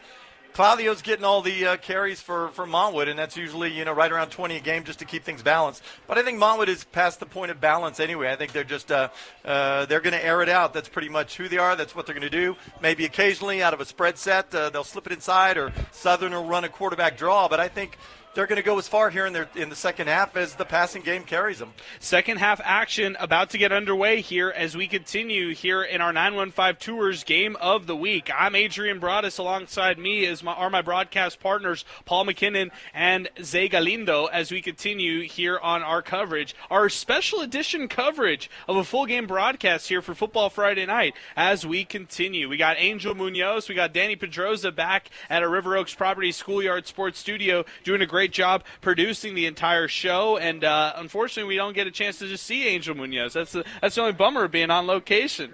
Yeah, speak for yourself. I see him every week for about 3.5 hours. Hey, and I think we should thank the El Paso Independent School District for giving us this chance, because they scheduled all their Friday games on Thursday. There you go. If you haven't heard already, Chapin all over Burgess last night, 42-7. El Paso High ran all over Jefferson, 41-15. Canutillo slaughtered that young Andrus. Bunch of sophomores, even some freshmen. That Cooper freshman on that club. A lot of young skills for Cooper? Andrus. Yeah. Oh, Elijah. Yeah, he's been up for about 3 weeks. The Owens twins, their sophomore little brother is playing as well. Scored the winning touchdown in the comeback win against El Paso 2 weeks ago. A little 4-yard reverse, but good stuff. Yeah, it didn't matter at all last night. 58-7. Big bad Canutillo took care of them out at Lowenberg Stadium. Bowie finished off Jefferson 41-10. Actually, Bowie took out Irvin, my bad, in a 1-4A Division I game. And if I could see, I could tell you, America's 38-0, the shutout over East El Dorado. Correct. Thanks. Pebble Hills all the way up to about their 37-yard line. They go here for their opening kickoff return as we get underway with second half action here for our 915 Tours Game of the Week. And just like we mentioned, Pebble Hills will start things off here in the third quarter. They're up 8-7 over Montwood here, and a key District 1-6A matchup here as we continue. Gael Ochoa comes out. He's coming out of that shotgun formation that he's come out this entire game. He's got Zarian Corals in the backfield with him. Omarion Wallace split out far right. He's got 3 receivers to his left. He fakes the handoff. He's going to roll out, and he's scrambling on this one, design quarterback run, and he picks up enough for a first down all the way up to the 49-yard line is Gael Ochoa here on the first play. And it's more what we talked about. Big game. Ochoa wants the ball in his hands, and when I say in his hands, I mean carrying the football. Every important run, Quarles has been effective. We've seen him on first down, 8 yards, 9 yards, 14 yards. But every third down and 2, whose hands has the ball? It's the quarterback, the 4-year starting quarterback, Gael Ochoa. 11:20 left here in the third quarter. Pebble Hills up 8-7, nearing midfield here as first down approaches for the Spartans. Gael Ochoa comes out. He's got 3 receivers to his right. Zarian Corals in the backfield, fakes that handoff, runs the ball all the way down to about the 43-yard line. Nice run again, and another design run for Gael Ochoa. Now they're officially in Rams territory. And this might be one of those drives where he carries 13 or 14 times. The reason for the 3 receivers to the right side is so Ochoa could fake the ball and go to the left where there's not so many defenders. Where there's 3 receivers, there's also 3 cover guys. Cleared out the left side, the short side of the field. 2nd and 2 approaching for the Spartans down to the 43-yard line. Zay, let's do a check-in. What is Gael Ochoa at here on the rushing yards? 54 yards, 8 rushes, 54 yards, and a touchdown for Ochoa. Ochoa comes out. He's got 3 receivers to his right. 2nd and 2 coming up for the Spartans down to the Montwood Rams 43-yard line. Gael Ochoa hands that ball off. Zarian Corals is going to take it inside run. He's going to take it to the left side all the way down to the 27-yard line. What a nice run there for Zarian Corals. Easily gets the first down and much more. 15-yard pickup, caught the inside linebacker creeping up. He tried to come through the offense's right side between center and right guard, and Corals went to the left, and there was a gaping hole there. 10 minutes to go here in the third quarter. Pebble Hills on the move down to the 27-yard line here. The Montwood Rams. The ball is placed here on the left the left hash. Pebble's attacking that side of the Montwood defense at the moment. Left. Ochoa fakes the handoff to Zarian Corals. He's going to take it himself inside zone read, and he picks up about 3 on the play. Call that a 2nd and 7 down to the Montwood Rams 25-yard line. And that time they faked to the left and came back to the right. I think they'll learn their lesson. Hey, let's get back to that left side where there's some big gains. Under 10 to go here in the third quarter. Pebble Hill's up 8-7 over Montwood as they are now approaching the red zone here on their first drive of the second half. Gael Ochoa, actually it's going to be Marcus Torres who gets the play call from his head coach and father. There you go. Mark Torres, and they are running in that play. 2nd and 6 approaching here for the Spartans. Gael Ochoa comes out shotgun formation again.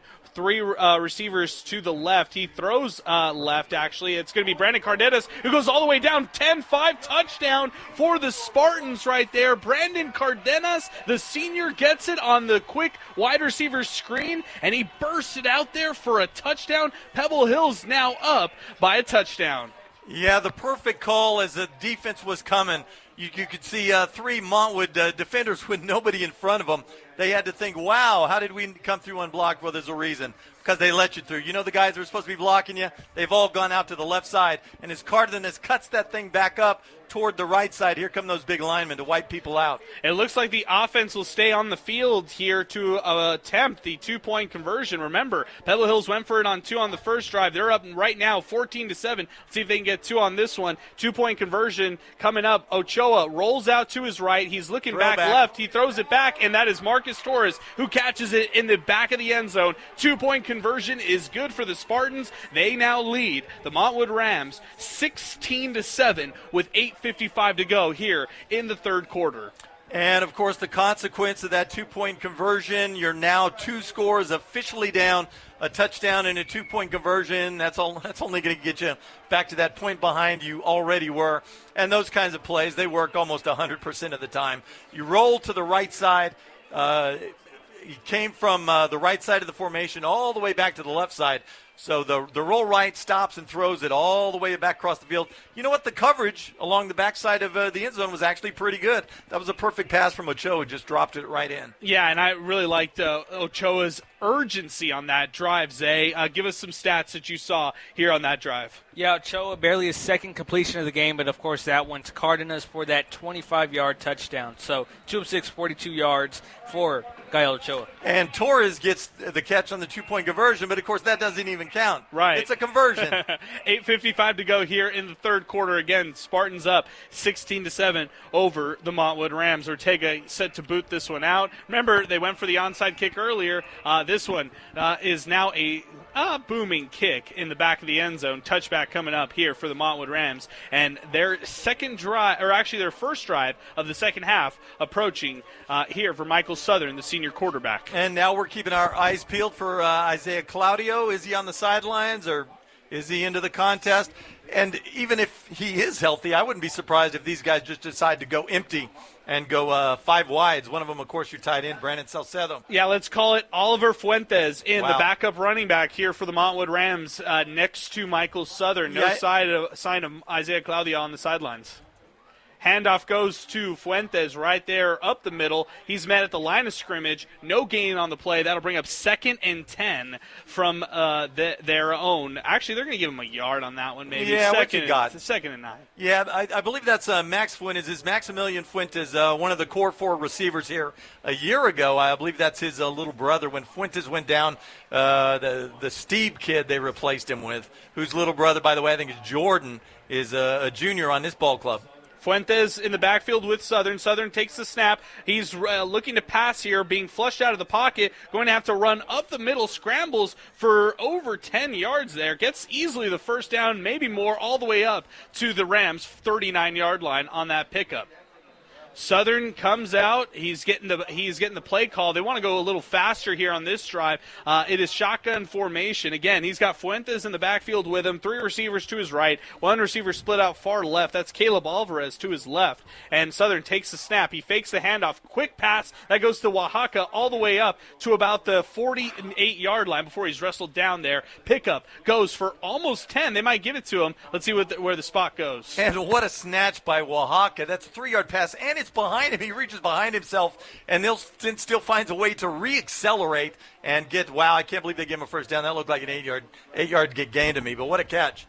1st and 10 from their own 48-yard line. Michael Southern comes out, quarterback for the Rams, with 3 receivers to his left. Bunch formation, shotgun formation. He takes the snap, looks to his left. He throws it that way. It's Diego Oaxaca who catches it in Spartans territory. He is being wrestled down right around the 43-yard line, all the way down to the 43-yard line. That's another pickup of about 9 there on the play for Oaxaca. What a physical beast he is. And Oaxaca, of course, the little brother of Yamil Oaxaca, who was never able to put up the kind of numbers that little brother has done just because he was injured so much of the time. Wow, they gave him an extra yard on that one as well. Oaxaca, I think, went to UT Permian Basin for a year, but I don't think he lost any eligibility, and I think he walked on back here at UTEP. Southern comes back to pass, 2nd and short for the Rams. He's being flushed out of the pocket. He scrambles and is brought out of bounds. Actually, runs out of bounds himself. Just shy of the first down. Wow.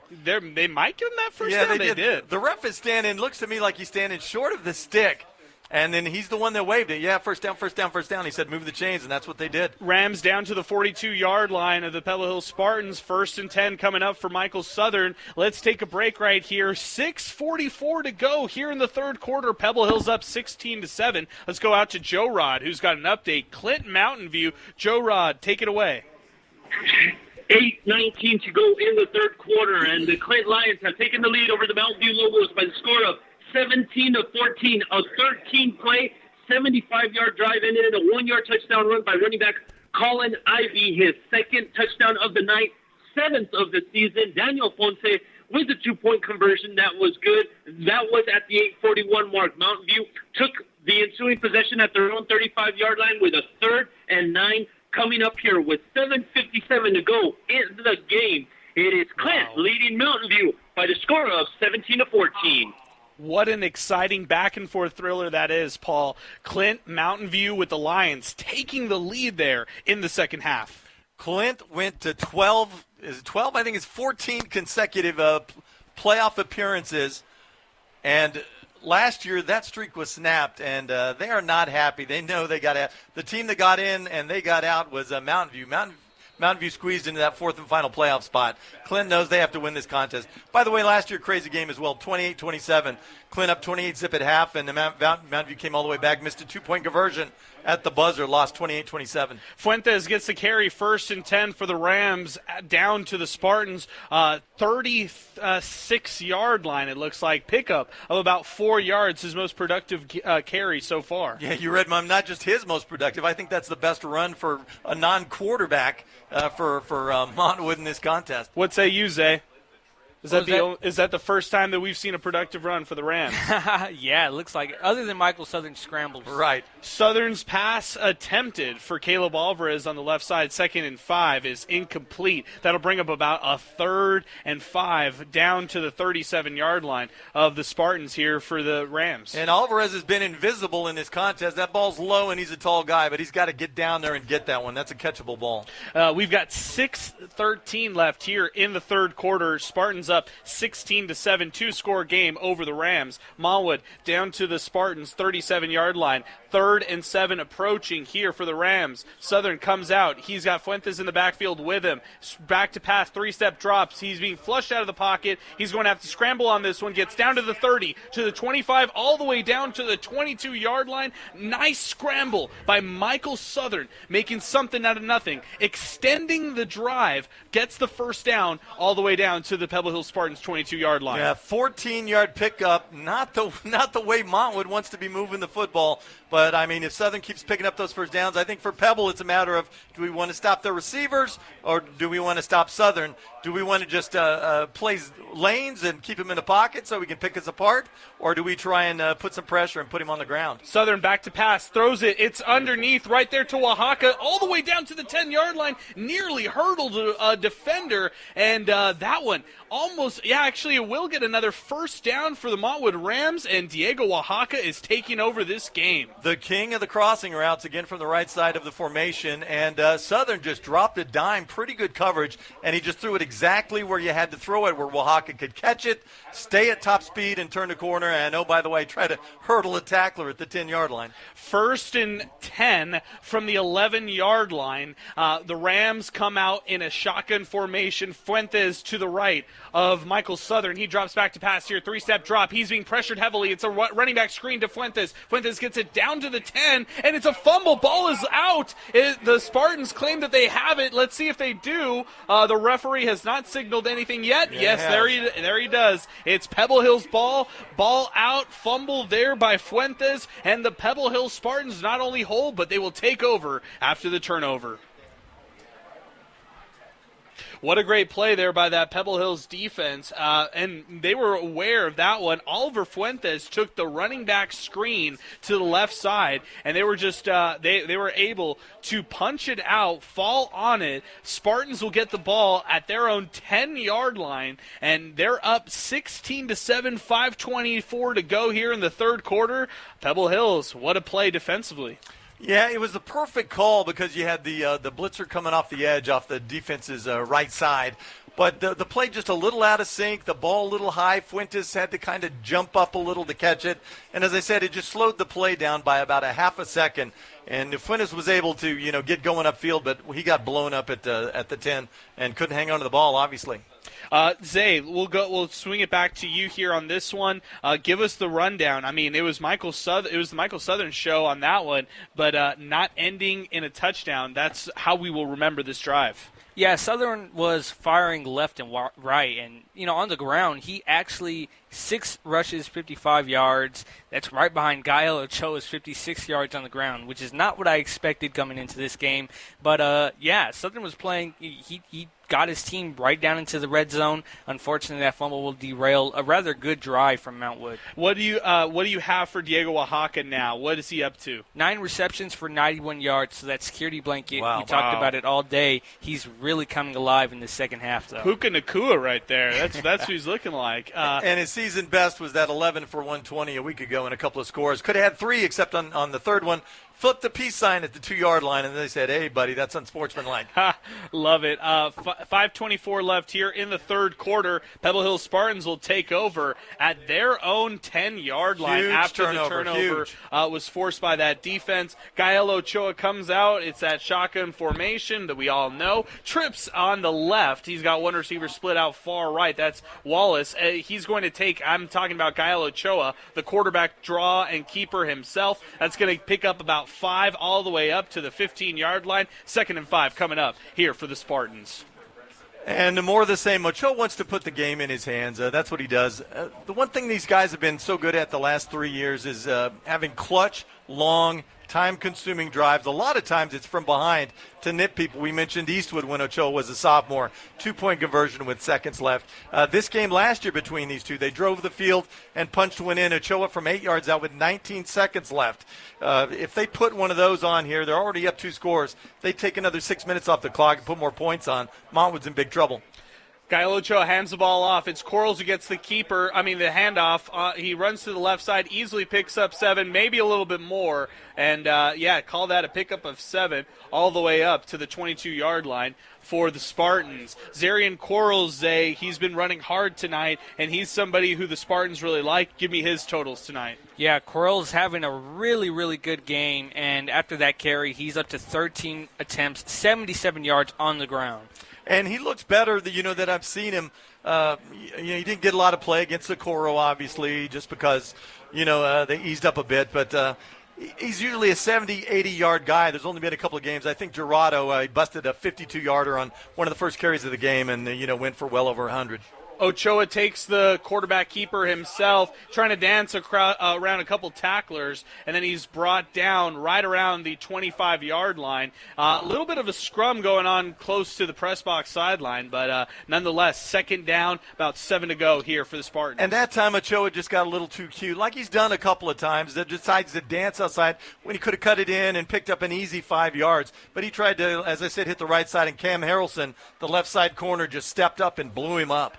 really impressed by Harrelson this year, one of the more impact players on this Montwood secondary. And let me say, every time I see Montwood in person, Harrelson gets an interception, doesn't have one this season. So, I mean, if it happens, my apologies to the Pebble Hills crowd. Quarles takes the handoff from Gael Ochoa, gets it all the way up to about the 32-yard line. They're going to give him the first down there, and the Spartans will, again, move the chains on the ground. They are milking the clock. They are using as much play clock, pre-snap clock as they can, and now close to being under 3 minutes to go here in the third quarter. Spartans up 16-7, putting together a nice drive. And somewhat grinding down the Montwood defense. That nice long drive from the Montwood offense, albeit the turnover, certainly helped. And they do rotate their defensive front three, but the rest of the guys are on the field the whole time. Ochoa takes the quarterback keeper himself. He's going to pick up another 5 yards there, all the way up to the 37-yard line. And now Pebble Hills here in a good position, 2nd and 5, with under 3 to go in the third quarter. And like we said, it's not sexy. Is it going to be Ochoa or is it going to be Quarles? You're going to be right 90% of the time on either of those two guys. But the problem is, hey, Montwood, if you don't like it, stop it. Stop Quarles. Stop Ochoa. Hasn't happened all night. I doubt it's going to happen in the last 14 minutes of this contest. They're going to mark it at 2nd and 6. Ball at the 34-yard line. Actually, the 36-yard line. 2nd and 6 coming up here for the Spartans. Gael Ochoa comes out, shotgun formation, hands the ball off. He is met in the backfield. That is Zarian Quarles off the handoff, and that's going to be a loss of 2. Bring up 3rd and about 9 here for the Spartans, backed up at their own 33-yard line. Zarian Quarles just met right there by the defender. Credit that tackle for loss there for the Rams, and just a nice play defensively there as the clock is ticking under 2 minutes here in the third quarter. Pebble Hills up 16-7 over Montwood. The Spartans facing this 3rd and 9 here. Ball at their own 33-yard line. Gael Ochoa getting the play call from his sideline, and he comes out here for this third down play. The backup D tackle. 68 Rodriguez on that big tackle. Boy, did they ever need that, 3rd and 9. Ochoa drops back to pass. He's going to throw on this one. 3-step drop. He's being pressured by this Montwood front 3. He throws this one out, and it is almost picked off, and it will be incomplete at the Rams' 45-yard line. That one nearly picked off there, and Joshua Estrada, credit the corner for Montwood for stepping up big there on 3rd down. Yeah, he actually had his hands on it. The problem, he's breaking on the ball. The throw, Ochoa rolling to his left. He's off balance, tries to force it in there. Ill-advised. Estrada had a chance to pick. As I said, as he was closing on it, he tripped on the turf monster and was actually falling down. If he's able to stay on his pins, keep his balance, I think he gets his 3rd pick of the season, and he's running back down the right sideline as we speak. 4th down coming up. Punt team is on the field for the Spartans. Huge Be ready. Stop for Montwood. Be ready here, Paul. These are the times Mark Torres loves to do something creative with his special teams, and that I called it. It's Torres who's going to run it himself, and that will be pass incomplete.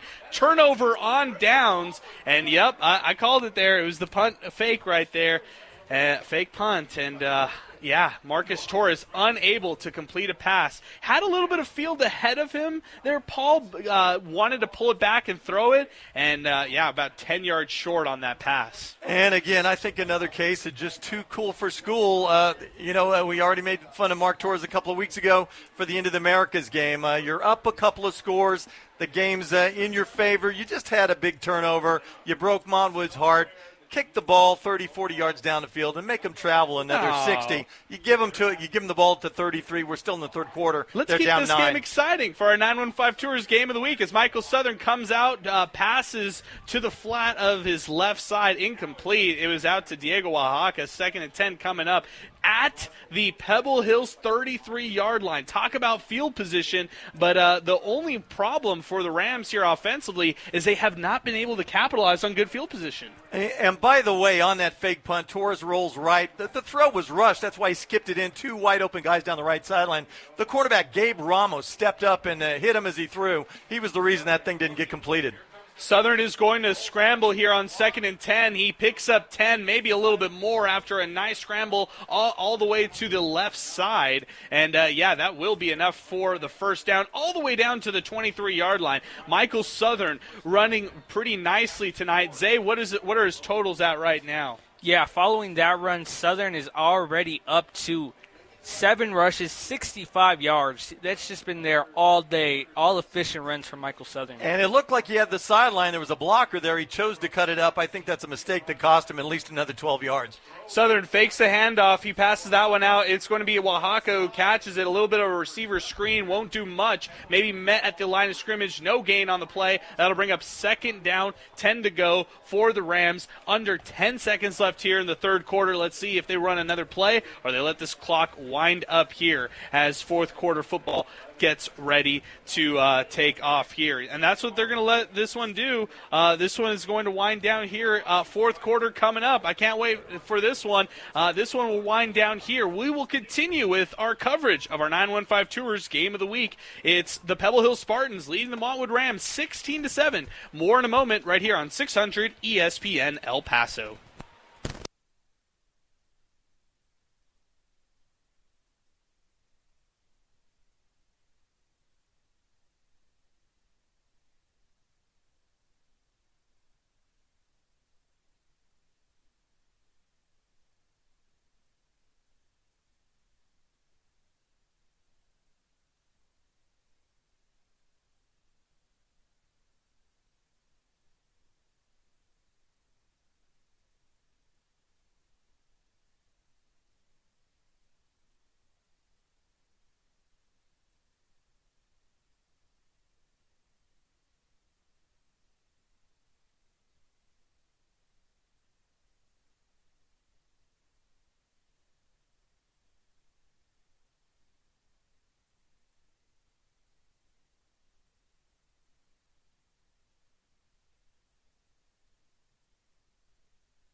All right, back here at our 915 Tours Game of the Week, 11:44 left in this one. Pebble Hill's up 16-7. It was Michael Southern on a scramble, 3rd and 2, and he gets the first down all the way down to the 11-yard line. Actually, the 7-yard line. Excuse me. As 11-yard pickup to the 4, 1st and goal from the 4. Southern hands the ball off. It's a new running back in the mix. This one's going to be Rives, who gets the carry all the way down to the 3-yard line here as 2nd and goal approaches for the Rams. So your 1st and goal of the 4, and wow, this looks like a great opportunity to just pound it in, but our really lone running back all season, Isaiah Claudio, is on the sidelines with his pads off.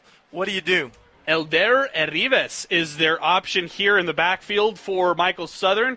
He does not get the carry here on 2nd and goal. Instead, it's Southern who rolls out to his right. He's going to scramble right up the middle, extends the hand, and he gets the touchdown. And the Montwood Rams back on the board following the fake punt. They capitalize on a touchdown drive off a short field. And with 10:54 left in this one, the Pebble Hill Spartans lead 16-13 against the Montwood Rams here, pending the extra point. And should be looking to kick the extra point. No advantage in going for 2. This will get you to 16-14. Field goal from a field goal kicker who hasn't made any this year. We already established 0 for 3. What is it, the Hawkins kid? You need a big extra point right here, though. The extra point is up, and it is good. So Montwood on the board gets the extra point. Pebble Hill still leads 16-14, 10:54 left in the fourth quarter. We'll stay on here on this one, Paul, and it all goes back to the fake punt. You live with your risks, but sometimes you have to get buried in your risks. If they come away, if Pebble Hills comes away with an L in this contest, I mean, that's what you're going to point at, and it makes perfect sense. You had the game in your hands. You're up a couple of scores. Your defense is playing terrifically. Michael Southern, the quarterback of Montwood, is making a superhuman effort. They're not doing what they've been able to do every week, picking teams apart with a passing game, run the ball to Claudio whenever they feel like for his 80 yards or whatever. Southern is scrambling, something he hasn't done all season long. He's up to almost 70 yards here in this game, and that big, huge touchdown, 4-yarder where he dove and stretched out. Let's go out to Joe Rodriguez. He's got a wrap. Clint Mountain View final. Joe Rod, take it away. Thank you very much, Adrian. All done out here in the community of Montana Vista and Mountain View High School, where the Clint Lions have come in and defeated the Mountain View Lobos by the score of 17-14. A second half comeback for the Clint Lions to hand the Mountain View Lobos their second loss of the season en route to picking up their third win of the season and evening up things on their district record at 1-1 for the Clint Lions. A grand total of 62 rushing plays tonight for a grand total of 298 yards for the Clint Lions. Still shy of their regular game average for tonight. They come in averaging 322 yards on the ground, but it was enough tonight to defeat the Mountain View Lobos. For the Mountain View Lobos, they struggled offensively for a team that was averaging over 400 yards of offense. Tonight, they were limited to only 161 yards, 144 of those on the ground. For the Mountain View Lobos, who next week will travel to Fort Stockton to face them out on the road. Meanwhile, the Clint Lions will host Pecos as the 2023 season continues for both of these teams.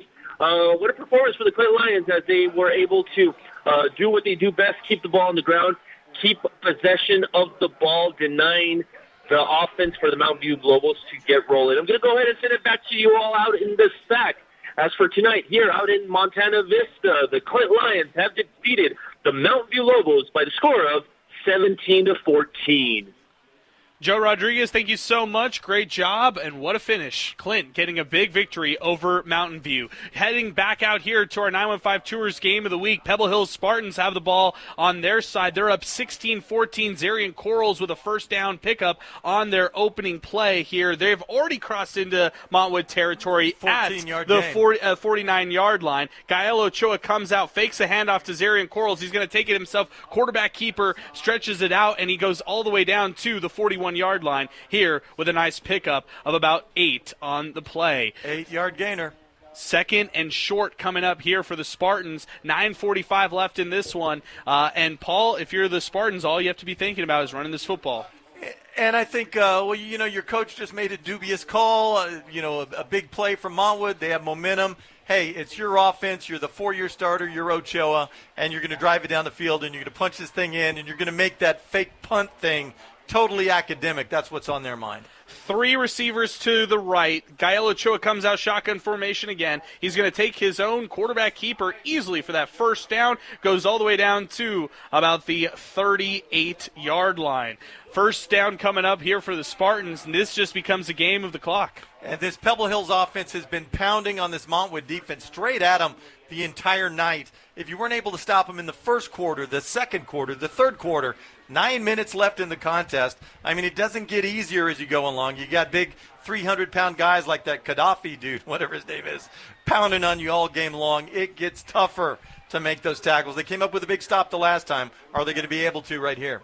First and 10, ball at the 37-yard line. It is Gael Ochoa who takes a zone read himself, and he's going to take it for about 4 or 5 yards. Zay, give us the rushing totals after that one. Gael Ochoa with a 4-yard pickup. Yeah, Ochoa up to 80 yards rushing, and Quarles up to 94 yards rushing. That totals to 180 yards on the ground for Pebble Hills so far. 8:25 left here in the game. Pebble Hill's up 16-14 over Montwood. 2nd and 5 coming up here for the Spartans. They're going to take their time on this drive, try to bleed as much clock as they can here as this one continues. Gael Ochoa comes out. It's Wallace split out far right. He's got 3 receivers to his left. Corals in the backfield with him. 2nd and 5 coming up. Handoff goes to Corals. It goes right up the middle, and he's met at the line of scrimmage right there. And you got to give a lot of credit there to Adrian Barragan for the Montwood Rams stopping him. But still a gain of 4 yards, and Pebble Hills, especially down inside the 30 now, they're a 4-down team. So 3rd down and 2, they are more than happy to be right there. Thank you very much, Mr. Corals, for that 4-yard run, who, by the way, is attacking the line of scrimmage better than I've seen him this year. He's running hard, and he's running fearlessly. 7:30 to go here in this contest. Clock still winding, and they are chewing up a lot of clock here on this drive. 3rd and short coming up here for the Spartans. Ochoa comes out, jumbo's formation here, tries to push the pile. It looks like they're not going to get anything there. No pickup, and they're going to call that 4th and short. There was actually a flag on the play. The side judge to our side, press box side, blew the play dead. False start on the left side of that offensive line. They're going to step off 5 yards. So now what was 3rd and 2, right in the catbird seat for the Pebble Hills offense.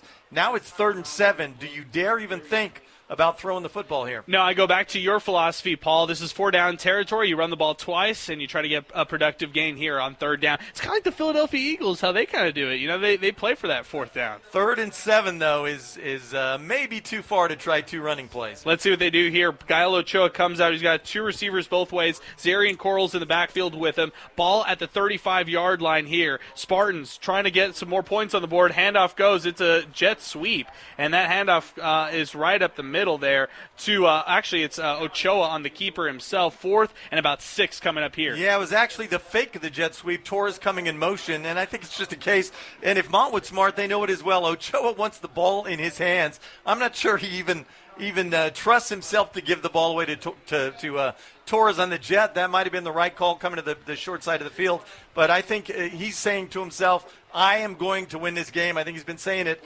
especially for the last 3 years, and it seems like every time he says it, what he believes comes to fruition. Here we go. 4th and 6. You're not running here. 6:14 left in this game. Pebble Hills up by 2 points, 16-14 over Montwood, and a timeout is taken by Mark Torres here on this drive. And now is where you come out, you pull out your best passing play or trick. This is the time where, you could run a little pick play. And if the refs throw the flag, okay, big deal, they caught us 4 to 10 yards back and we punted away. But, I would borderline cheat if I could, just to find a way to get these 7 yards to get this first down. These 7 yards may be the difference between a W and an L. You give Montwood the ball back here at the 34 with that explosive passing game. Michael Southern, who keeps breaking the pocket, going in his little 11-yard romps. This could easily go Montwood's way in these final 6-10. Zay, what is Zarian Corals averaging on the ground right now? 5 yards per carry, so just very efficient. Do you roll the dice? Maybe fake out everybody here in this stadium and hand that ball off to Zarian Corals. Yeah, they're not doing that. 4th and 6 coming up. Ball at the 34-yard line. These guys can throw the ball. They just have chosen not to. Gael Ochoa will come out. He's got 2 receivers both ways. Marcus Torres is going to be in the slot to his right. He actually has it is Sebastian Carbajal also who's being motioned in to the right as well. 4th and 6 coming up. Ochoa rolls out to his right. No, it's a quick pass, and it's batted away, and that is going to be deflected, incomplete there. Turnover on downs, and the Spartans will come through big on that one. Tried to run the throwback. That's the same play that worked on the 2-point conversion to Marcus Torres. But big number 66 for Montwood was right in his face and batted that thing away with 2 hands. Josiah Calderon, the defensive tackle, the junior. What a big play there for the Montwood Rams. As 6:06 left here in this one, Pebble Hills up 16-14 over Montwood. But the Rams have the ball at their own 34-yard line with a chance to not only score but take the lead. Wow. Great call. You had a crossing route, bringing a guy all the way across. I talked about a pick route. There's probably some of that involved on the right side of the formation, but Montwood stopped it cold. Southern back to pass, throws it out to Gio Varela to the right side. Pass is incomplete, in and out of his hands, a little high there as the pass was going right around their 40-yard line. Just a stop route. The 5 yards was there. Again, one of the few that Southern's kind of uncorked a little high, and he had to jump somewhat. Go make a big catch, though, Mr. Varela. The good news, I guess, stops the clock. Southern comes out, shotgun formation. There's 3 receivers to the left, 2 receivers to the right. Empty tray for Michael Southern. Actually, he motions Diego Oaxaca to the backfield with him. He looks to Oaxaca. No, he's going to throw it right to his tight end, to the middle. And actually, on that one right there, that's going to be the new guy, the guy that I mentioned earlier, Jerry Elliott. He gets all the way up for a 3rd and short opportunity up to the 43-yard line.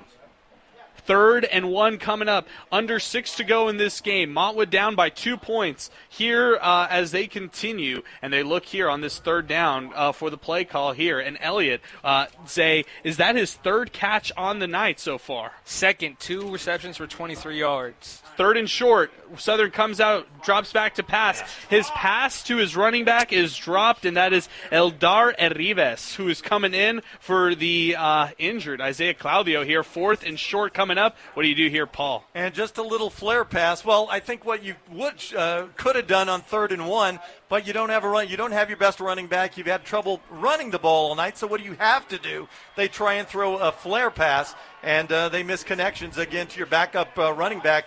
How many reps do Southern and that kid get throughout the entire season together? Exactly, and now comes in Oliver Fuentes, the other running back here for the Montwood Rams. They're going to go for it here on 4th down. Fuentes is going to take the carry here on 4th down. They're going to give him enough yards there, but it looks like he was met at the line of scrimmage, yet the ref is going to give him enough yards. He's up to the 45-yard line, says the ref. 1st and 10, Montwood. Yeah, I think he did have that barely, but he still got about an extra half yard. You know how these guys love to move it up to the next available yard marker. I think it's for our boy Zay here, the stat keepers of the world. 5:17 to go in the game. Southern comes out 1st and 10. He's being flushed out of the pocket. He's going to have to scramble on this one and maybe gets back to the line of scrimmage after racing out of bounds here with 5:08 to go. Montwood, again, down 2 points. Pebble Hill's up 16-14. Exciting finish here for our 915 Tours Game of the Week. Montwood with an opportunity to not only score, but maybe take the lead here in this one late in this game in a key 1-6A matchup. As we continue, Southern comes out, shotgun formation. He's got 2 receivers both ways. He comes out, the ball is snapped, drops back to pass. He looks to Diego Oaxaca. No, that's Gio Varela who catches it right around midfield. Mark that right at the 50, and that'll bring up about 3rd and here 4 for the Rams. And that is your freshman 2-way starter on the coverage, Marion Wallace. Tackle after catch, give him the 4 yards. Huge tackle to set up 3rd and 5. Wallace has been a real find for Pebble Hills. 4:40 and winding down. Michael Southern comes out, shotgun formation. He motions out Diego Oaxaca to the far left side. He's looking to Oaxaca's way. He throws it his way. Oaxaca catches it all the way down to the 35-2, down to the 32-yard line. 1st down and more. Diego Oaxaca have a night under 4:23 to go here in this one. New set of downs for the Montwood Rams. They convert yet again on 3rd down. 12-yard pickup for Oaxaca, who made a nice move, run after catch. He's slippery as all get out, and after they spotted, I think they gave him 13. Huge 1st down for Montwood. Still 4:09 left to play in this one. Maybe Montwood doesn't want to score too fast. Southern comes out, hands that ball off. That is going right up the middle. That's going to be Fuentes, who gets the pickup of about 2-3 on the play, down to about the 30-yard line. And to my point, why would they run the football? That's not how they're moving the ball. But here's another 30, 40 seconds off the clock. That's going to get this thing around 3 minutes. Remember, Montwood only needs a field goal in this to win it 16-14. They kick one, their first of the season. They walk out of here with a 17-16 victory. Down to the 30-yard line are the Montwood Rams. Michael Southern comes out. He's got Fuentes in the backfield with him. 2 receivers out to the right. 2 receivers to his left. 2nd and 7 coming up. Handoff goes. It's Fuentes with the carry. He goes up all the way down to about, maybe picks up the 1st down there, Paul. 23-yard line. That's where they'll mark it, and that is enough for a 1st down for the Montwood Rams. Now approaching the red zone. Little bit of surprise. I was thinking one handoff. Okay, let's take some time off the clock.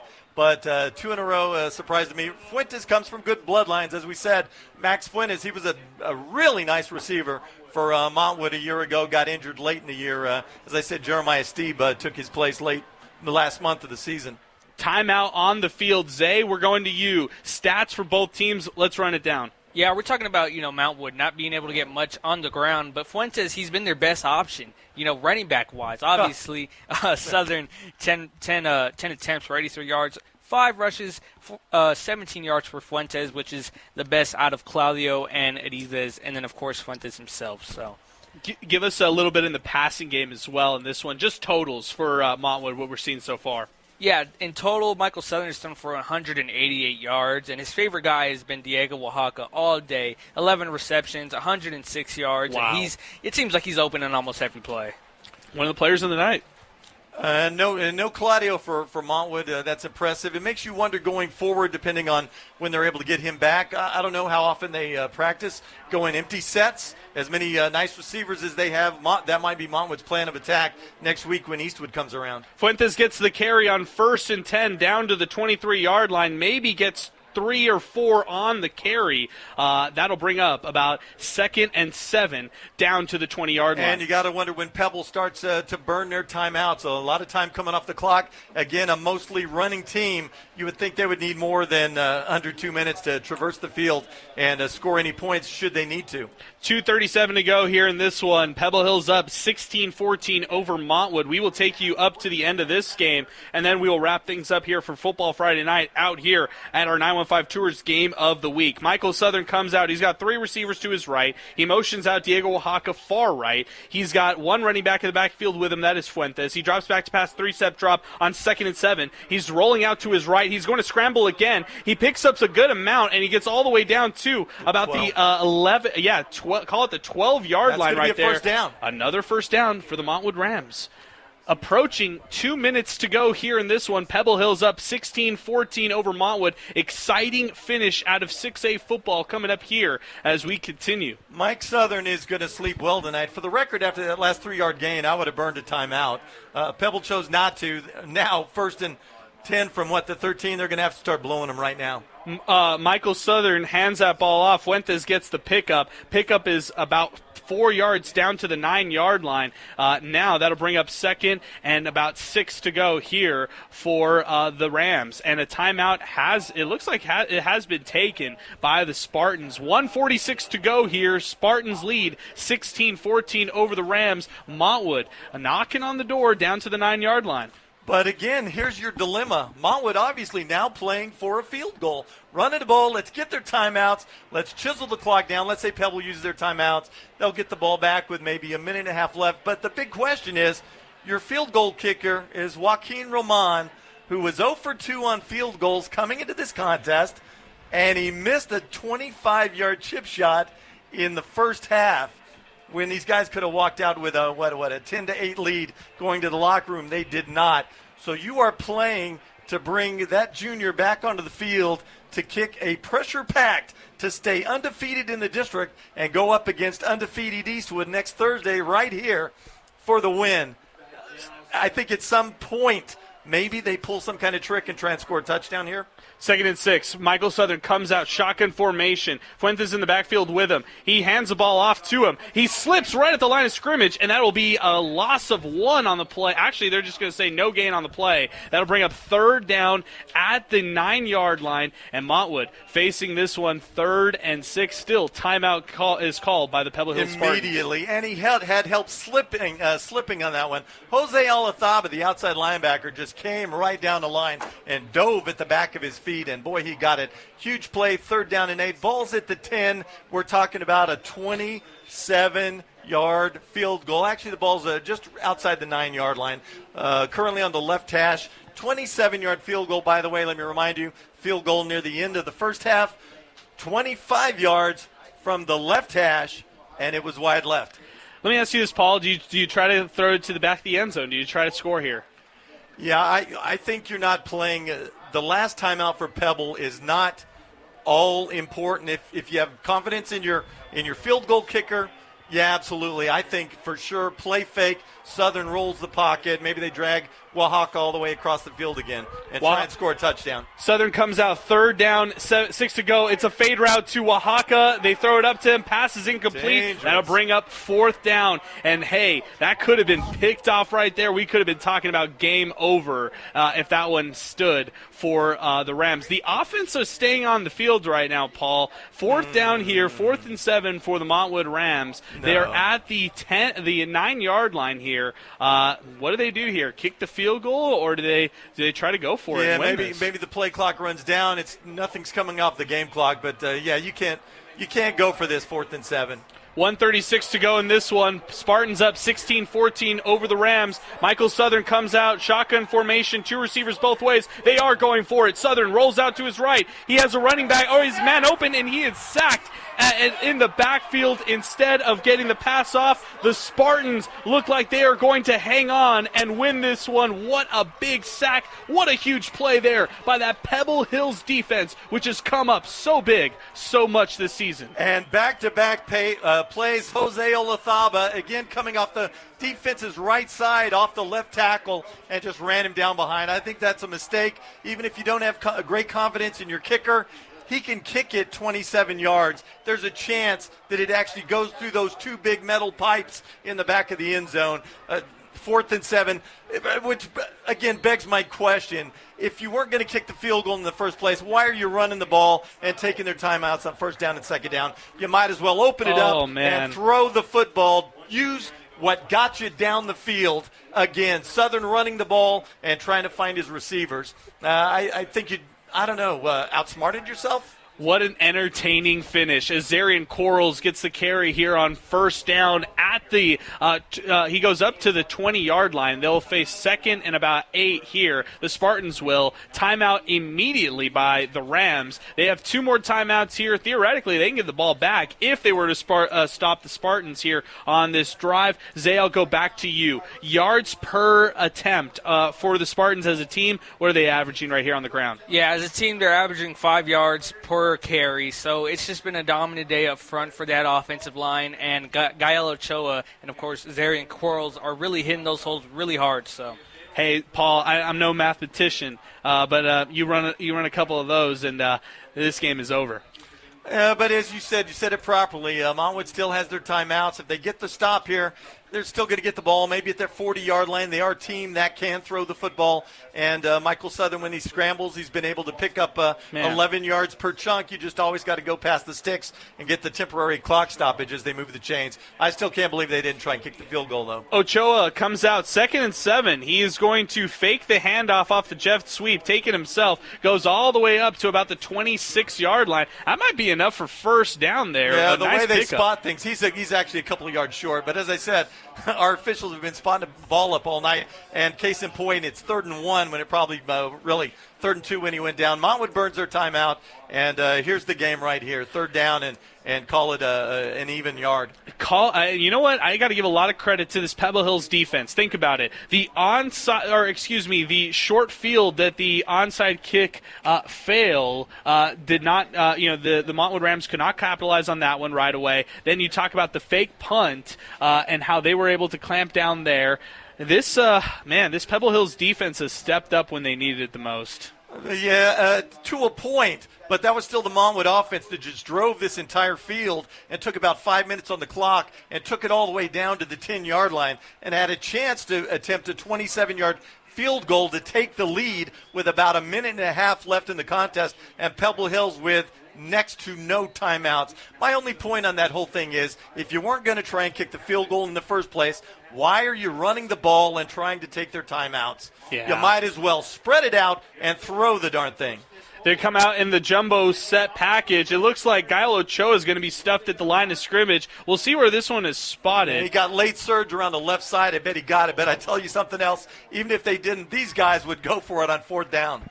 That's a good point right there, Paul. As it look, some of the Pebble Hills guys are signaling that he did get it. Indeed, it still hasn't been called yet by the refs, but it looks like definitely a 1st down there by the Spartans. Sticks.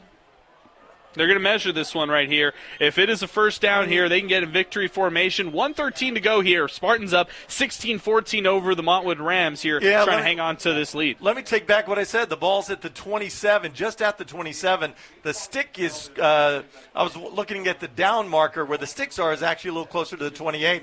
I think this one's going to be a little short. Wow. That would bring up 4th and inches here for the Spartans. And like I just said, we're not gamblers, but whatever you want to bet, I will bet you Pebble Hill's on 4th and whatever distance this is, they go for this. Wow.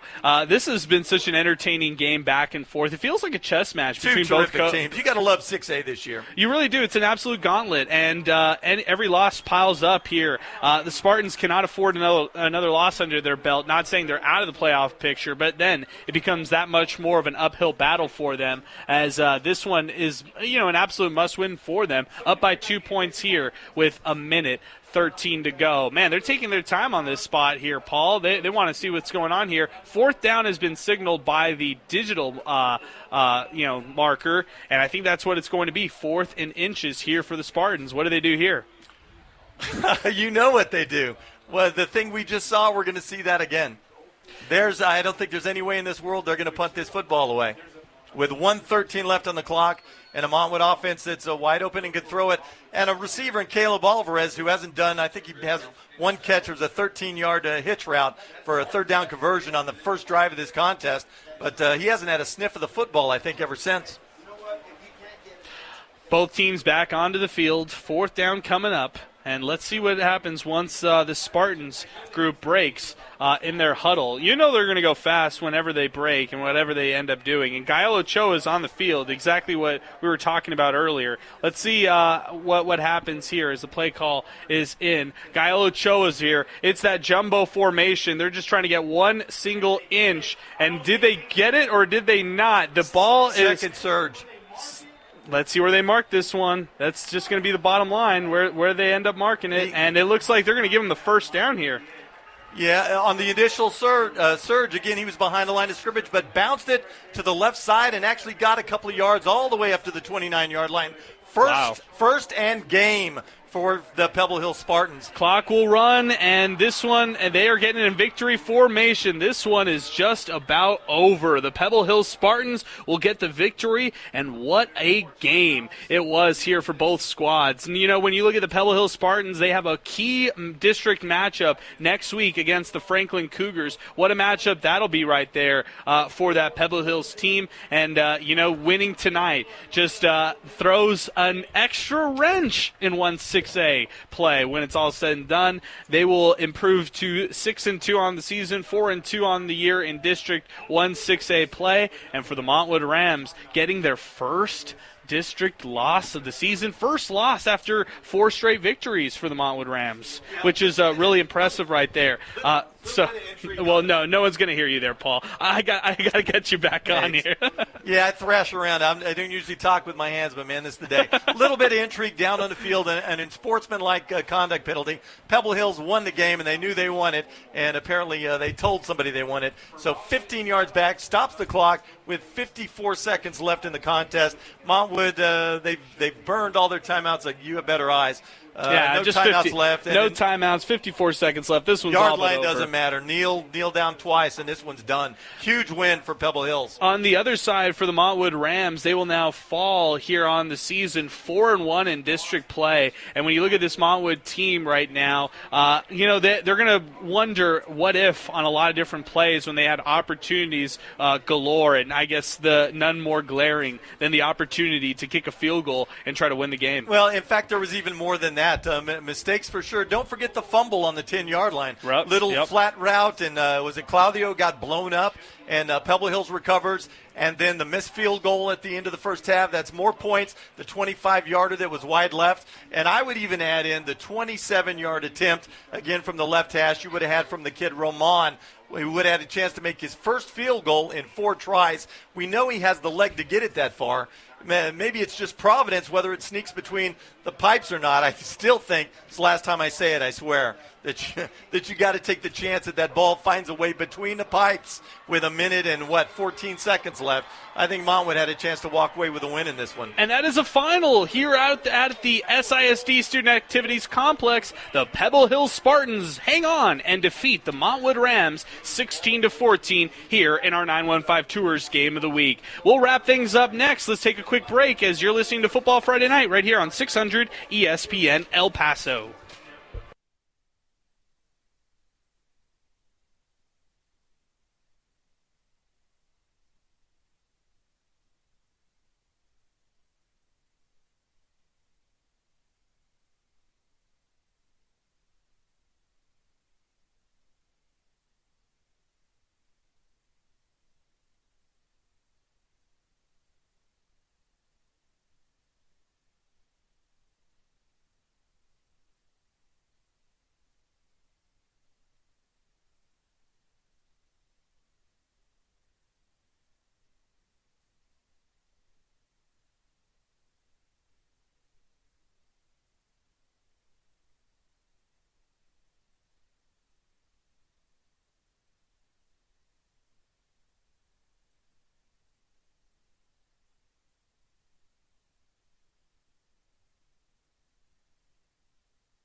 What are we missing? All right, we are out here at the SISD Student Activities Complex, wrapping things up here in our 915 Tours Game of the Week. The Pebble Hill Spartans hang on and defeat the Montwood Rams 16-14. That is the finish here as the Spartans improve to 6-2 on the season, 4-2 in District 1-6A play. Meanwhile, Montwood falls to 4-3 on the season, 4-1 in district play. This snapped their 4-game win streak. Zay, let's get over to you for some final stats. Yeah, let's do it. Let's start with the winning team, Pebble Hills, and they were led by running back Zarian Quarles, who had 98 yards on 18 attempts on the ground. He averaged over 5 yards per carry. And their quarterback, Gael Ochoa, he had a great game on the ground as well. 15 attempts, 81 yards, and, of course, that 3-yard quarterback sneak. that we talked about earlier. Galo Ochoa, on passing-wise, he was not very efficient, not very good in general. He was 2 of 8, 42 yards, and an interception. However, he did have that 25-yard pass to Brandon Cardenas, and, of course, it started with that 17-yard catch to Omarion Wallace. In total, Pebble Hills had 227 yards of offense, only 42 passing, but 185 on the ground. That proved to be the difference in this one. Meanwhile, Montwood was led by Michael Southern, their quarterback. He went 19 of 28 for 188 yards on the day. Of course, he did use his legs quite a bit. 11 rushes for 89 yards. He led his team in rushing yards. In total, 309 yards. They outgained Pebble Hills. However, they're going to lose this one. The Montwood Rams are. Diego Oaxaca had a great game. 11 receptions, 106 yards. And like I said, a big difference. 188 yards in the air, 121 yards on the ground, mostly coming from their quarterback, Michael Southern. Wow. I mean, the Oaxaca numbers stand out to me immediately, Paul. Those are the ones that, when we're looking at our Oscar Arrieta Agency top athlete of the night, I just look at Diego Oaxaca. In a losing effort, Montwood outgains Pebble Hills in this one, yet falls in such a tight one. Yeah, Oaxaca, he's not your biggest, he's not your fastest, but they always talk about heart and desire. He's got that in spades. He'll sell his body out to make any catch, and he's always looking to slip a tackle and go down the sideline. Both these teams have significant matchups next week. First, with the Montwood Rams, they take on the Eastwood Troopers, who defeated the Socorro Bulldogs today 63-7, thanks to our man Jeremy Karanko out at that one. That matchup next week for the Rams, set to be a great one on Thursday night. Oh, that'll be fun. What if the Rams play a little spoiler on the Troopers and then just make this gauntlet of 1-6A that much more interesting? These are all good teams. Montwood comes away losers in this one for the first time this season in district, a team that was 2-8 a year ago with a couple of district wins. But, anybody can beat anybody, and this Montwood team is good enough. They had a real chance to get Pebble tonight. Pebble helped out. I would think that fake punt call from their own 33-yard line that got Montwood back into this one. They scored a TD and got it to one score at 16-14. But Montwood can beat anybody in this district, and absolutely here on this field, they could beat Eastwood next week. Eastwood's been terrific. They win a lot of close games, but every week it's like they're on that rickety bridge, and every week you wonder, when are they going to step on the plank instead of staying balanced and fall through into the river and dump one? It hasn't happened yet. They've been pretty clutch, but boy, it has never been easy for them, and I'm sure it won't be easy a week from now. This Montwood team is good, especially defensively, even though they got pushed around tonight by Pebble Hills. Pebble Hills improves to 6-2 on the season, 4-2 in 1-6A play. Sets up what should be our 915 Tours game of the week next week, a matchup between them and the Franklin High School Cougars.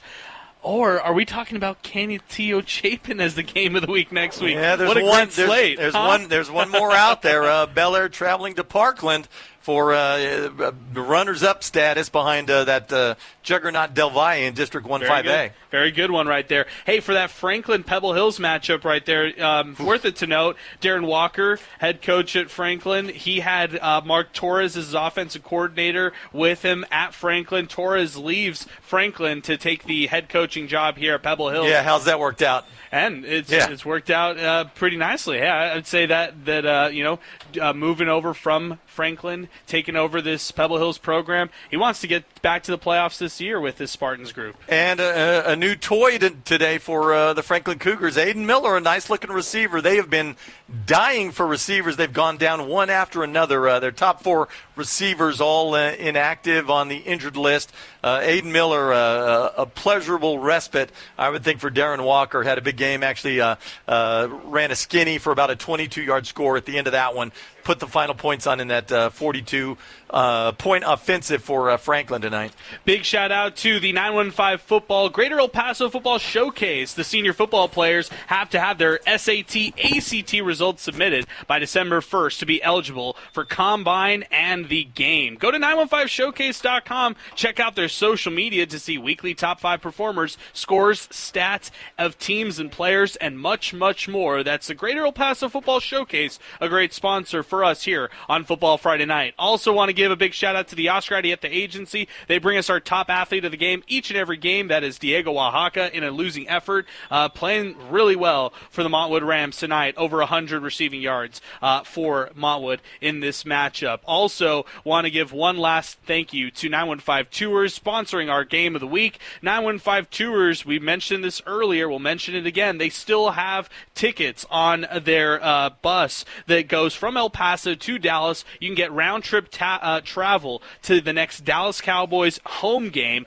Their packages include the round-trip travel, the hotel stay at the Omni in Dallas, an ultimate fan experience tailgate, along with a meet and greet with a current player, and of course, your ticket to watch the Dallas Cowboys. Follow them on Facebook or Instagram to learn more at 915 Tours, or check them out online, 915tours.com, a proud sponsor of us here at Football Friday Night. That'll do it for us here on the program, live out at the SISD Student Activities Complex. Signing off here for Paul McKinnon, for Zay Galindo, I'm Adrian Broad saying so long. Have a great night, everybody, and thank you so much for listening to Football Friday Night.